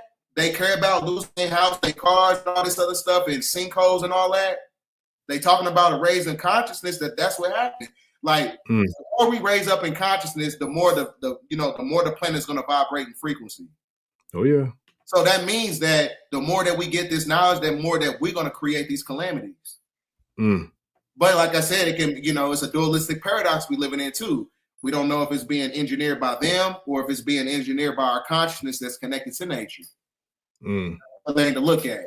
But we asked for it, so we can't be mad when certain things happen. We can't be scared. I'm not scared. Not at all. Me either. Nah, because this is the physical body, man. It's all part of the program.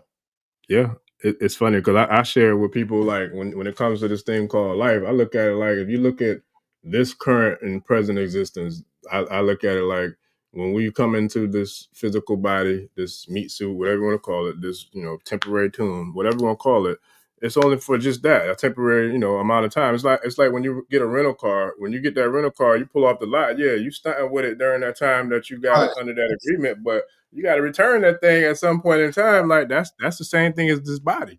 So for me, I feel like I've done enough shadow work and spiritual work and tapping in work and all that to where I'm comfortable with my spiritual self or my spirit body, my work body, because I know I've been able to like really manipulate and use that in this physical form. So therefore, at the end of the day, when we go to sleep, that's a form of almost like death. Like the body is unconscious, for the most part, we're breathing, but we're not like we are right now. And therefore, when we actually transition, it's not going to be much more different, of a process than us going to sleep. We'll kind of tap back into that spiritual aspects of ourselves and continue to do the work in another dimension. So right now, I think most people would say that we're in a third dimension reality, right? Would you agree with that?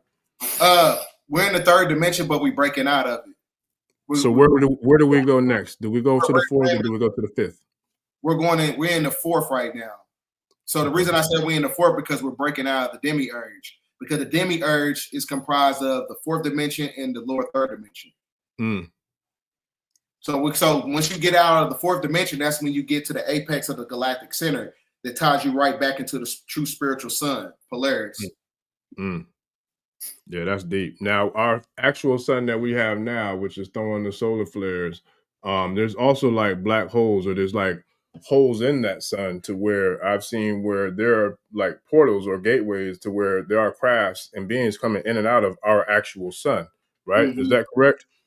Yeah, it's a portal, and those coronal holes, they contain magnetic filaments. So it's a form of an enhancement of electrical conduction. So those quasi-electrical energies that's coming to the planet is giving a electrical vibration to planet Earth to electrify the masses. That's what that's all about. So the same thing, like, it is a portal of consciousness too. That's what the sun is. It's really a portal of consciousness to get outside, this Metatronic overlay. And then you got the moon. The moon is a portal for reincarnation. That's all it is. Because everything is connected to the moon, like your veneration for food, sex, movies, anything that's connected to external stimulation, that is connected to the energy of the moon. So that's why I said if you have an emotional connected to everything on this planet, your essence is going to come in that perpetual state of reincarnation through the moon, through Saturn, coming right back. Now, do you see, because the moon that's there now is not actually the original moon that's, I guess, supposed to be in alignment with this planet, right? That was brought here by, was it the Draconian beings that pulled that moon into this solar system, or do you know who's responsible for pulling that moon over here where it's at now?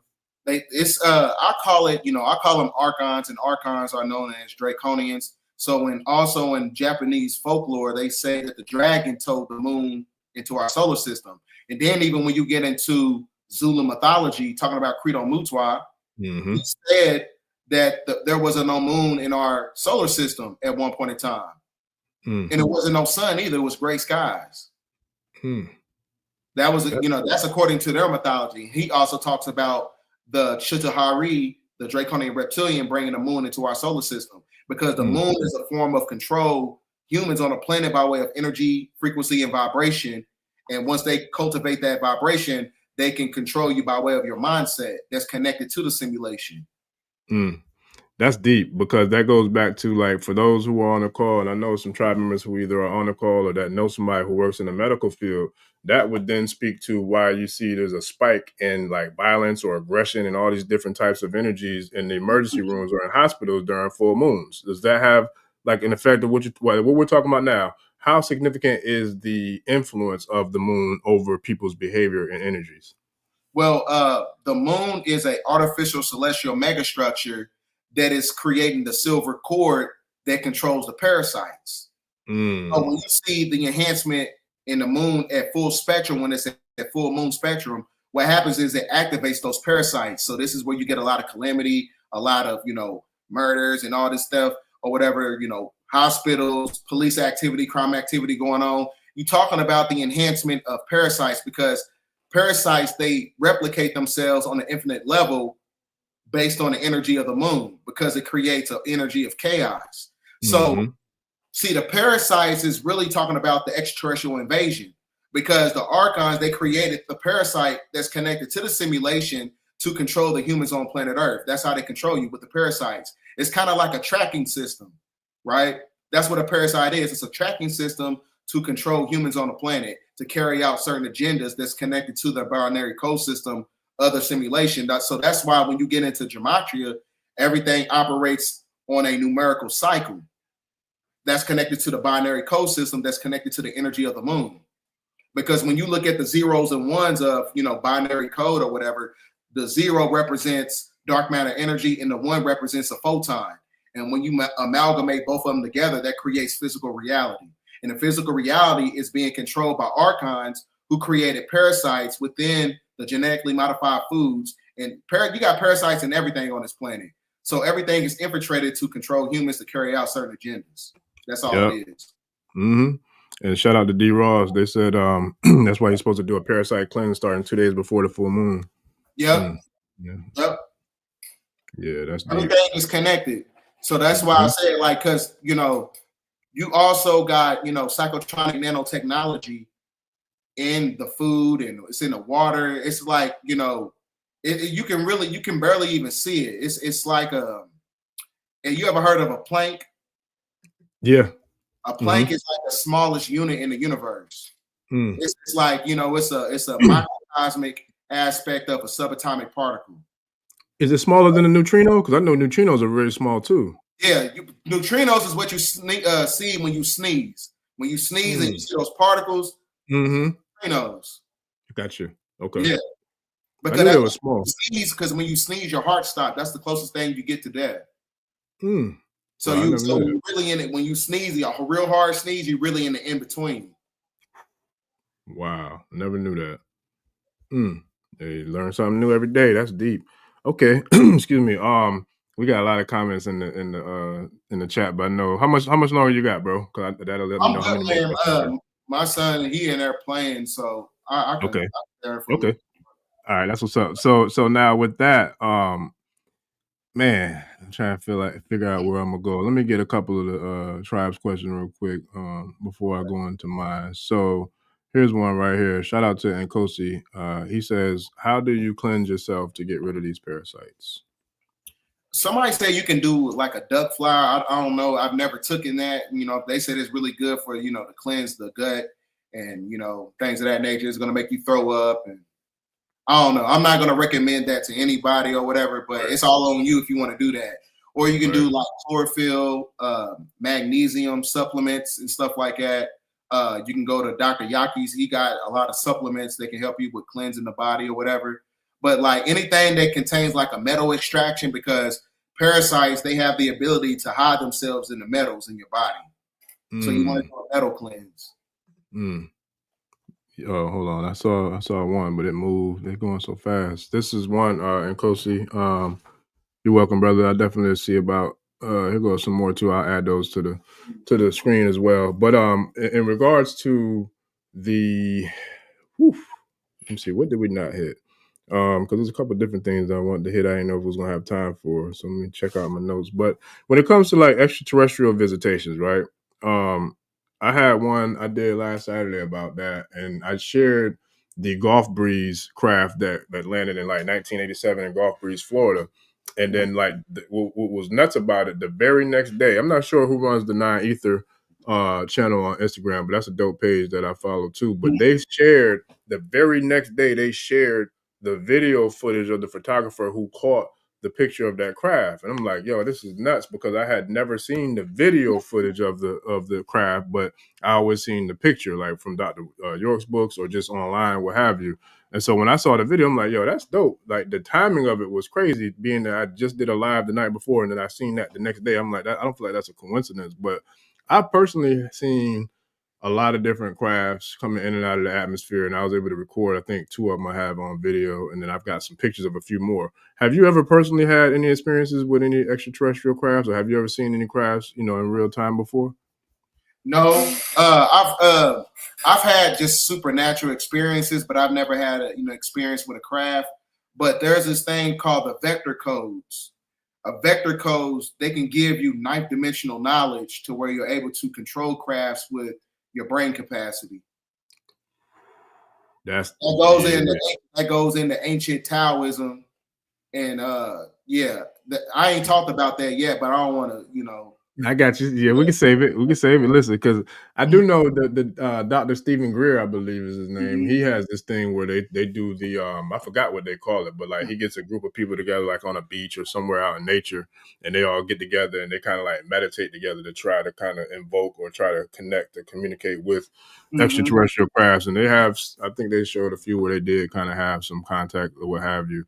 But in regards to the crafts that are coming in and out of the planets, like some of the ones you've seen and shared on your channel, who do you feel like these beings are, and why do you feel like they're coming here now, where we're seeing so much of the footage that's being captured and shared around the planet in regards to extraterrestrial activity?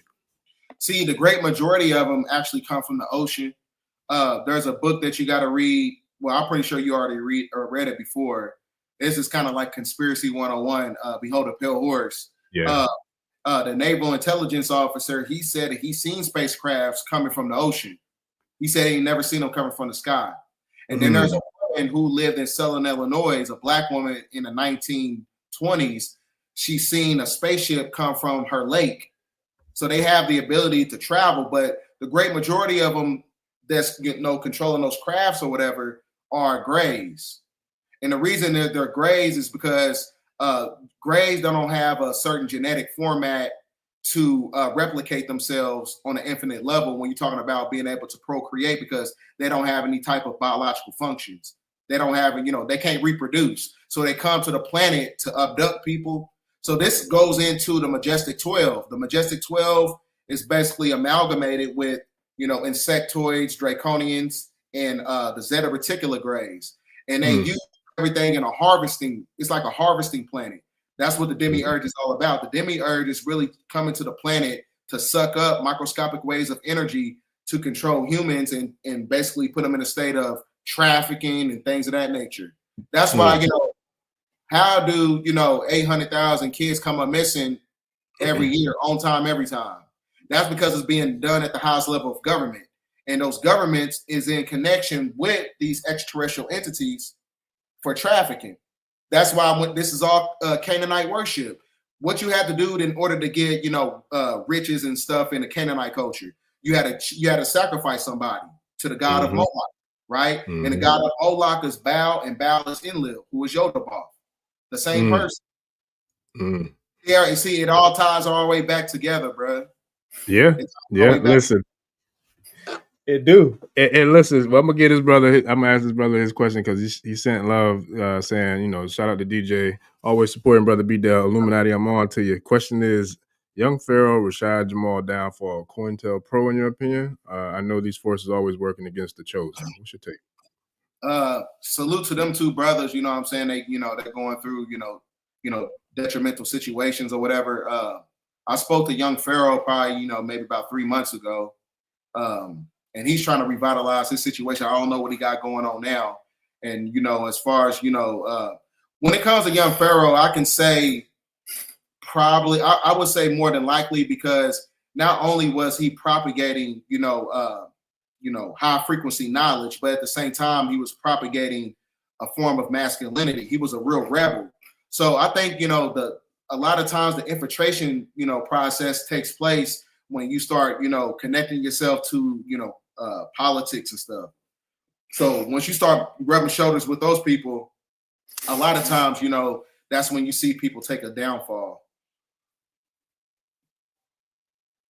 But as far as like Rashad Jamal, I don't know, you know, I don't really know the ins and outs of his situation or what really happened. So, but, you know, more power to them brothers. Hope they get it right.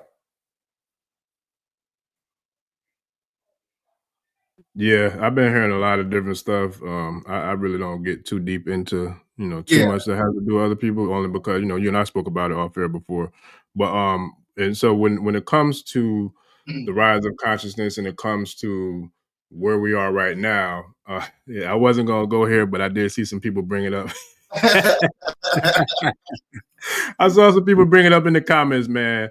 So we saw, those of us who follow your channel, we saw a very interesting conversation the other night, man. Like I said, I wasn't going to go there, but I saw them, you know, bring it up, and then, you know, we got a little bit more time. So do you want to kind of share a little bit about the conversation that you had a couple nights ago with the brother 607?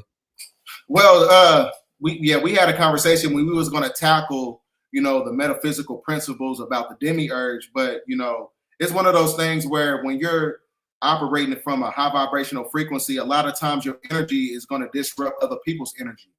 Because like I said, you become a mirror to other individuals. So what was lacking in him, he's seen in me. So it kind of reversed the polarity of the situation, and it created resistance all throughout the whole dialogue. So like I said, this is why I said it's imperative before you get into spirituality, you got to heal first. You cannot just jump into esoteric knowledge and spirituality and think that, you know, you have the ability to, you know, demonstrate knowledge to, you know, different demographics of people. You got to master your emotions before you tackle, you know, other factors of knowledge, right? Because otherwise you're going to weaponize the spirituality. You're going to weaponize it for money. You're going to weaponize it to control people. You're going to weaponize it, you know, for your own benefit. So that's why I said you cannot just jump to esoteric knowledge and spirituality and conspiracy and skip the healing, because it's going to create spiritual psychosis, right? This is why you got so many people in the conscious community, they dealing with a lot of mental illness and mental psychosis because they're not dealing with the healing first. You got to heal first, because otherwise you're going to become over emotional. You're going to be energetically out of balance, painting your fingernails, acting like a woman, all this other stuff. Because like I said, this system is, they use this system to create a chaotic energy, right? Planet Earth is an insane asylum. So that's why I said you got to be balanced mentally, physically, spiritually, and vibrationally in order to, you know, vibrate at your higher self. That's why I said it's one of those things where you got to be, you know, especially with the so-called black man in America right now, you know, you got to master your emotions. Yeah. You know what I'm saying? Because, you know, from my perspective, I feel like at this point that anti-intellectualism is an attack on masculinity. They don't want black men to be intelligent. They want to keep everything dumbed down. They want you to say stuff and don't want to, you know, explain where it came from. Mm-hmm. You see what I'm saying? And that's what I do with my information. I tell you something. I'm not going to just say that you can make up something that, oh, there's a portal in Antarctica. Okay, yeah, but why is there a portal? And who put it there? And what's the reason behind it? Right.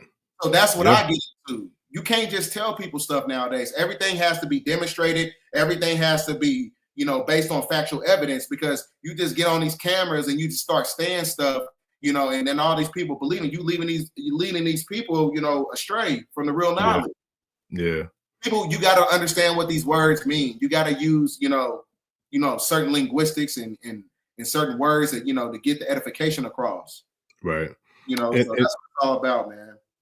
And I agree too. And it's funny because shout out to Sister Layla Hampton L. She was like, I was so proud of Bdell's emotional intelligence. It's funny because that's the first thing I texted you, if I'm not mistaken. Like after I saw it, I'm like, yeah, I was like, bro, I said exactly what she said. I was like, because I know when you're in those situations, that can really go left depending on who is able to control their emotions, right? And so that's one of the things that I speak about with the brothers that I mentor or that, you know, I coach up is like energy. When you talk about emotional intelligence, if you break down the word emotion phonetically, you know, to me, I look at it as energy in motion. You know what I mean? So if that energy, if you let your energy get away and it start to go into motion, that thing can turn into a snowball effect real quick. Right. And I know personally because I used to struggle with that. And sometimes I still do. But for the most part, I've gotten a lot better handle on it. I'm grateful for that because that's where it allows me to be in control of myself. And then I can then be in control of that situation by not letting that other person's energy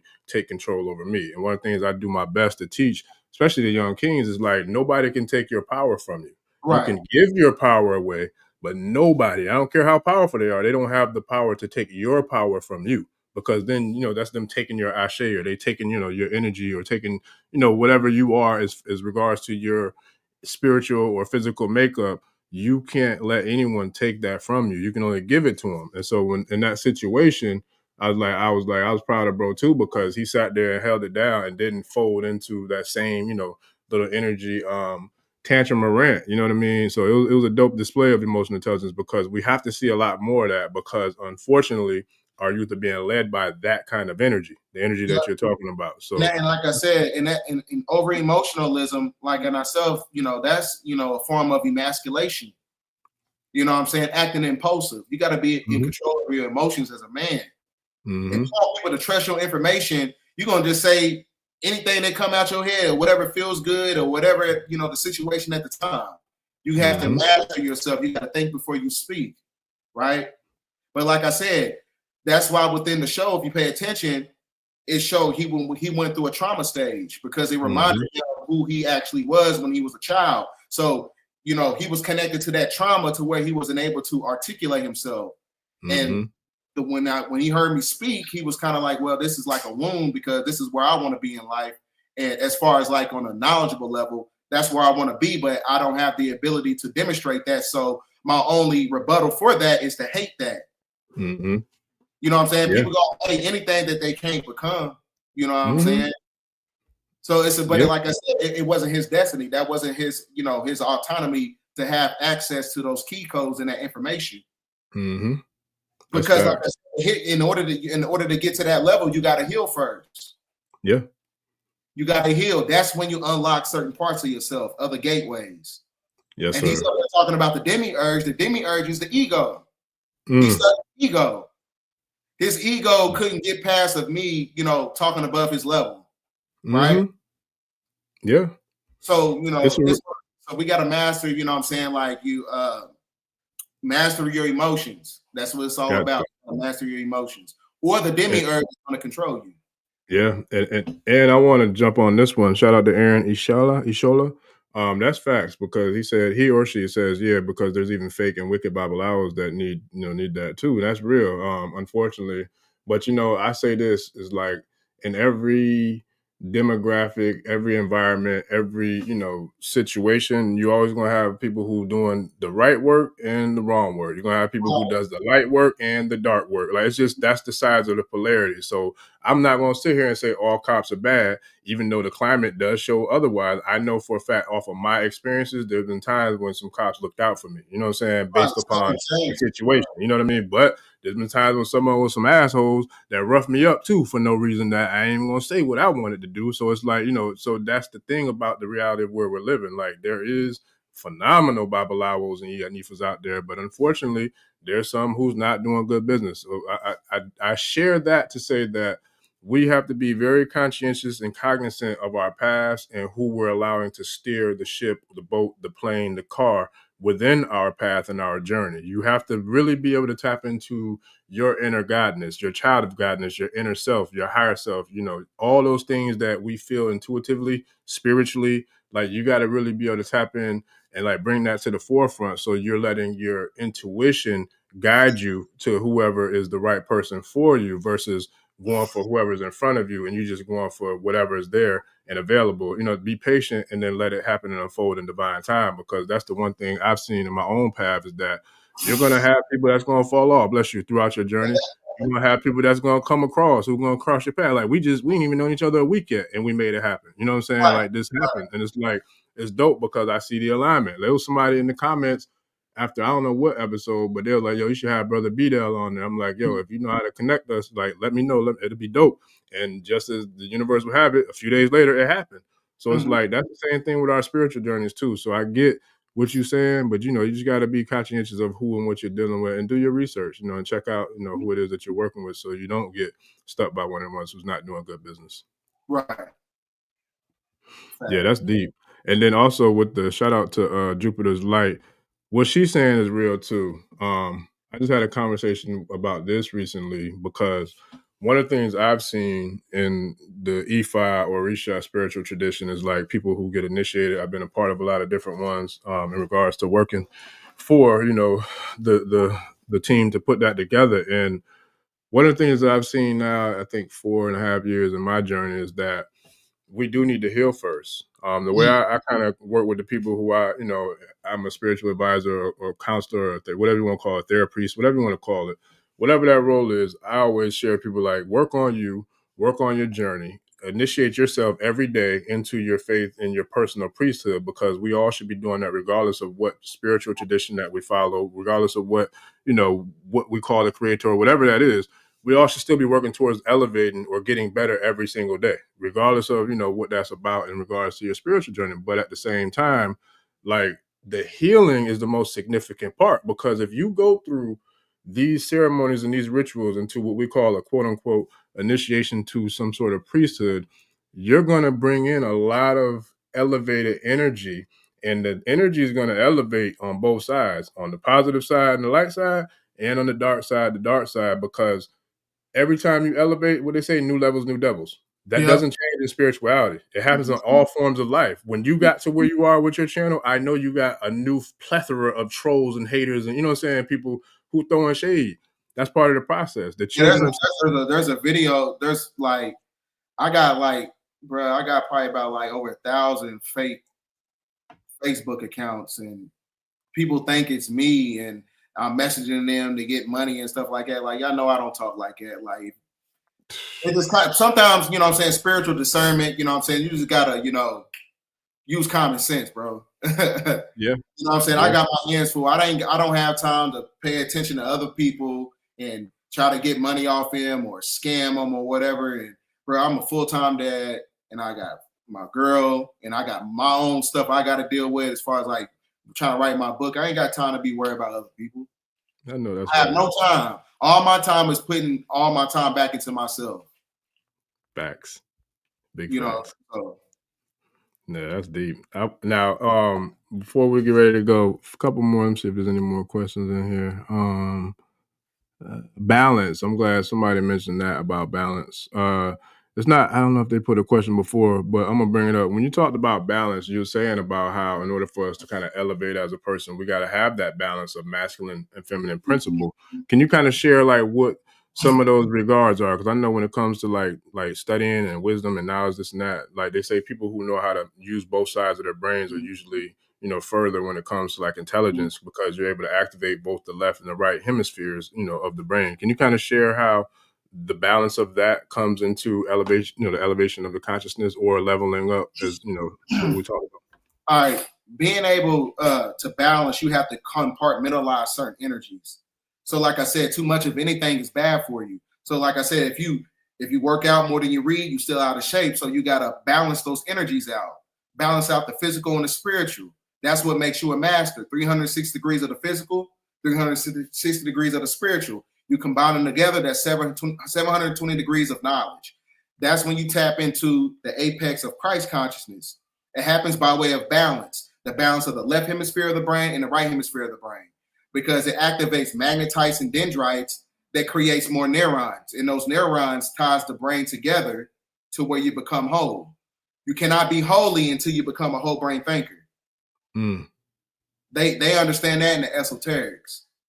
So that's what I'm saying. Like, that's the only way you could become a God. Balance is God. That's the God frequency. Gamma radiation, right? So you got to be balancing your energies in order to tap into that, that metaphysical state.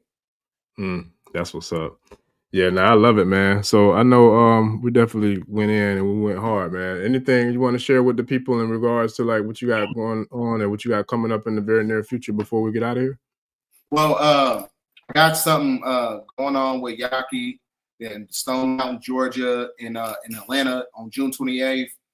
And then I believe I'm going to be at the Knowledge Fest in August, sometime in August or whatever. And I'm still debating on the Quantum Fest. I'm supposed to be going to the Quantum Fest in Houston, Texas. So I don't know if I'm going to that. So those are the all four of the things that I got on my agenda. I'm also working on a book right now, and it's going to be based on, healing, the black sheep of the family, chosen ones. It's going to be based on mind science technology, and I'm going to break it down from a historical perspective as well. That's pretty much all I'm doing right now. Just, write my book and preparing for all these, these other outlets and trips and whatever. I love it. Yeah, I look forward to crossing paths with you, man, and chopping it up in person in the near future for sure.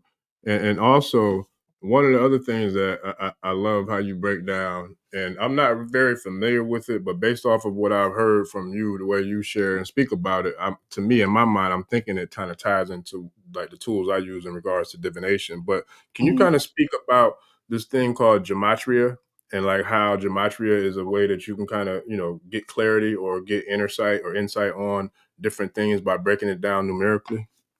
Yeah. First of all, we have to understand that everything in the simulation is numerical, right? So since everything in the simulation is numerical, that means that that numerical component is connected to a gematria body. Your physical vessel in itself is what we call the gematria body. But in order to escape it, that's when you tap into the Zohar, which is your higher self that's connected to source. So the gematria body is tether connected to everything in a simulation. So that's why when you look up certain words or certain events that took place in the gematria calendar, they line up with other things that took place within that dimensional reality or whatever time period or whatever era. So if I look up, the gematria for the New York Knicks versus Pacers or whatever, it's going to be a numerical sequence that's in alignment with that event. So that's how you know that everything they do is based on numerical cycles. You can predict what's going to happen just by way of the gematria. Yeah, that's definitely I like that because it's the binary code. That's how you hack the matrix system. Yeah, you understand the gematria calendar. Just like all right, for instance, best way I can explain it, like when you had that event that took place in 2001 with the buildings or whatever, the first building hit and it fell at 1028. 1028 is the 128 code. The 128 code is the 911 code. And the 911 code is the code to get back to the galactic center, because those two buildings was a representation of the tuning forks that connects you right back to the galactic center of Jack and Boaz and Freemasonry. So the 9 is what represents the galactic center when you're going all the way back. And then the 128 code is connected to the bridge. That's how you can tell what's going to happen next. That's how I be, catching them. I'm just by way of the cycles and looking at what happened, when the sun was at solar maximum. see, that's the thing though. This is why it's imperative to understand, like, when it comes to, getting stuck in religion, some people don't even get into the esoteric knowledge because they stuck in the Islam. They stuck into the religion, because if you want to get to the truth, you can't just be one-dimensional with the knowledge. Because just in the Hebrew doctrine, they talk about how they don't want you to read no other manuscript except the Bible, right? Mm-hmm. But what about all these other books? They got all this other knowledge that's telling you about what's going to be taking place as far as like calamity and stuff. You got to be a step ahead of the game. You can't just be so confined. But that's what the religion is for. This is why we can't get to the truth. People are boxed in by their ideologies. Yeah. You know what I'm saying? Yeah, and that goes back to even like one of the things that I want to have a good deep dive in on is like the separation, like this whole this whole separation thing that we see. Religion is already doing that alone, but a couple of shows ago, we had a bunch of people going back and forth about whether humanity began in Africa or it began in America. And it was crazy because at the end of the day, I share with you how I feel about it. My thing is this, it's like at the end of the day, it doesn't matter to me because I'm looking at it as if, okay, let's just say if Mother Africa is our mother and America is our father, or if America is our mother and Africa is our father. Either way it goes, our people have traversed this whole entire planet. And if we're going to sit here and argue over something small like that, I don't even think we like really at the level where we are positioning ourselves to take the oppressor's foot off of our neck, because we fighting over dumb shit when we ought to be learning how we can elevate, form, coagulate together. United we stand, divided we fall, so we can figure out what we got to do to get rid of, that oppression. And I think that's where we got to really do the deep diving and the healing in regards to who and what we are, instead of judging, and passing judgment and shaming and talking down on folks. Like, lift them up, lift your fellow brother up, lift your fellow sister up. Like, nah, we don't need to be tearing them down. Like, when I saw your page, I'm like, yo, bro, it's dope. And I tapped in because I'm not intimidated by your success. If anything, I love it because I told you off here, like, bro, I love your work. That's dope, man. Keep doing what you're doing because the people need that, But then you have gatekeepers and guardians of information that don't want to give people access because they don't want to see that person get further along or higher than them. And I feel like those are the ones we got to really keep an eye on. What's crazy about that though? Because one thing people fail to understand as far as like conscious leaders, you can't put yourself on a pedestal so high to where other people can't touch you. Because some people, when they get to a certain level, they act like they can't be touched. You're supposed to stay connected to the people, because the people is the ones who vilified your message in the first place. And that's how you galvanize, sustainable, communities and things of that nature. You got to stay connected to the people. You don't see, this is another thing I don't like. People, they want the knowledge and weaponize it to create a European lifestyle, right? You're supposed to stay connected to the people. You can't forget what you was doing it for. So that, like I said, this is why it's imperative to heal, because this is where you begin to get people like Nature Boy, right? Weaponizing the spirituality for sexual, pleasantries and for the money and things of that nature, because he hasn't faced his demons, right? He was overly sexualized, taking people's money and things of that nature. So that's what happens when you're not healed. When you're not healed, those are the catalyst that follows up whenever you have the ability to become a leader and things of that nature. That's what happens. And I never heard of that. Who is that person? You said Nature Boy? Who is that? Yeah, this guy named Nature Boy, he had this thing called Carbonation. And it was like a coalition of, he had different women and different men. And he basically, created, ideologies and mindsets to make them subservient to him and worship him. And he weaponized, it's pretty obvious that something happened to him when he was younger. It sounds like a cult. Yeah, it was a cult. So that's how cults are, formed. Yep. They get this information from unhealed people that's pulling in other unhealed people. Yep. Hurt people. Yes, sir. Right? That's facts. So that's why I'm saying you got to heal first. This is why a lot of people be like, oh, well, I resonate with 607 Unc's message because we both come from the streets. No, the thing is to heal, to get away from the street mentality, not to vilify it.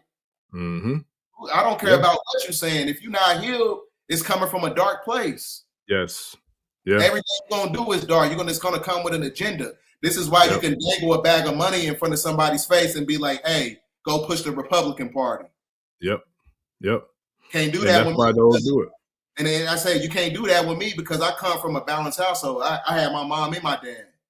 I didn't come from no broken home. I'm not saying I'm not trying to castigate people who come from that, but like I said, if you come from that, you need to heal from that and then give people edification. Right.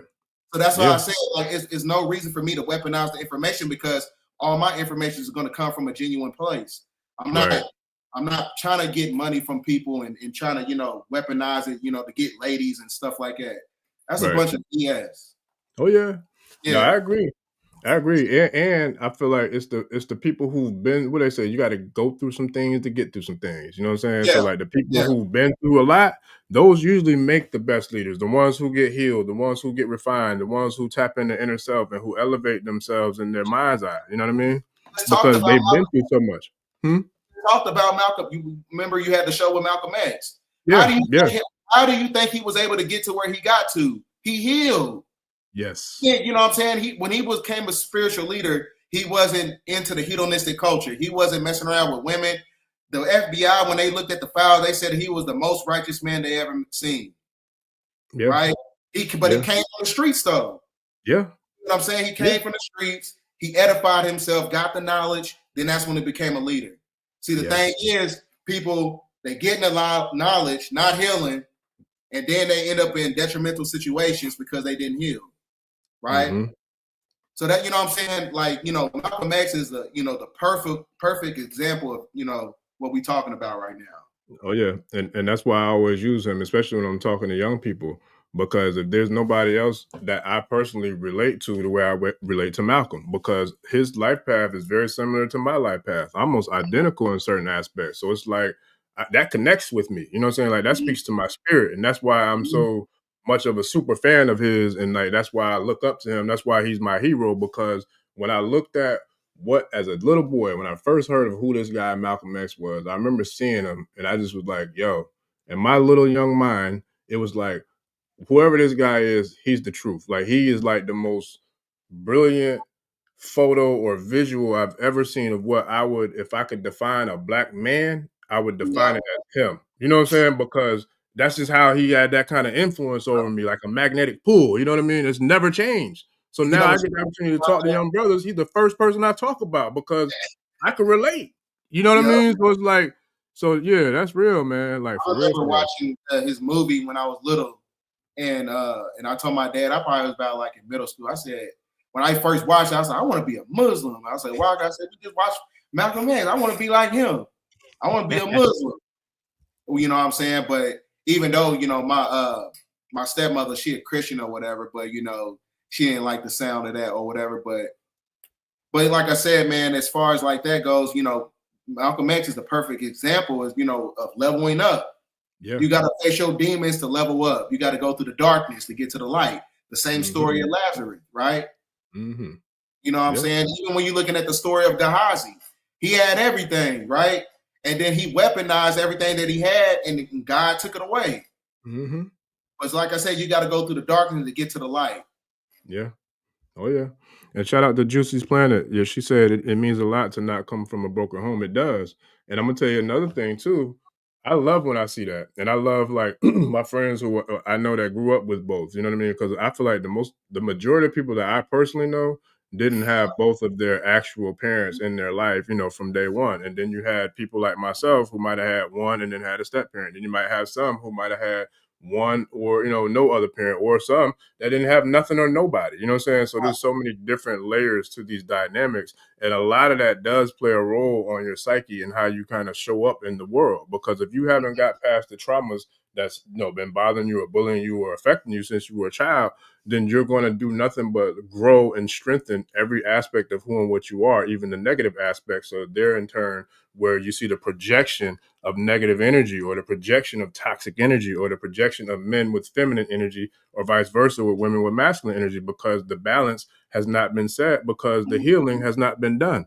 And like, that's a real thing, that we got to definitely work on, collectively. And it reminded me, in that situation with 607, it reminded me of the fact that it was a lot of kids, just people in my city. They don't like me for no reason. And there's no reason for them to like me. I haven't done nothing to them.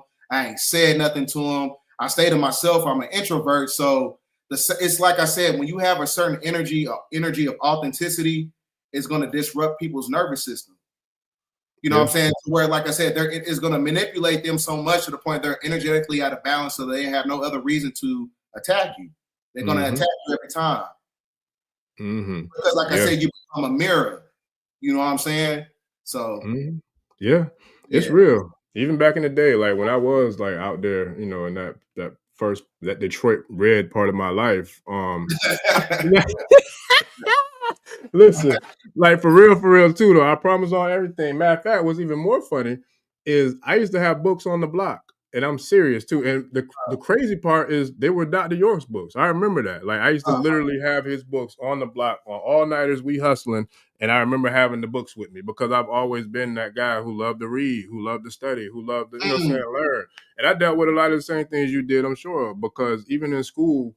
Like they used to, because I was born up top in the Northeast, I moved down to the Southeast in like 4th grade. So when I got down here, like I taught different. So when I was in class, like, man, you talk like a white boy, you know what I'm saying? Like, because I taught proper English, but I'm like, nah, I don't know no white boy that talk like me. So if I sound different than you, then I just talk different, but I don't sound like a white boy. You know what I'm saying? Like there's a big difference between the two. But it's like, but it comes back to what you were saying that when you have a certain level of intelligence or information or knowledge or whatever, it could just be confidence. You know what I'm saying? People who have less than, they're going to automatically project because they feel inferior, which is self-inflicted, based upon what you have, which they perceive as superior, where you're not even looking at them like that. You know what I mean? So it's like, that goes back to like how important the healing aspects are with all of our journeys, because when we are able to do that, that's what makes me look at you and be able to say, yo, that brother is doing his thing, and brag and tell other people about it, because I'm proud to see a young brother doing his thing like that, because you could be doing a lot of other bullshit, you know what I'm saying? But you're not.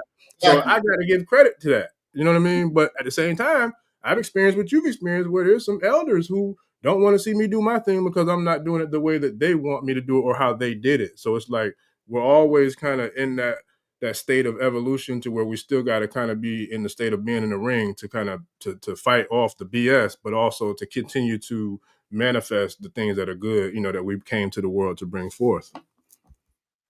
That lets you know that people are not spiritual as they believe to be, and they just dealing with the aesthetic of it. You know what I'm saying? Right. Because, you know, that some people be like, they might look the part, but they don't think the part. You know, they still have a jealous energy, energy of envy.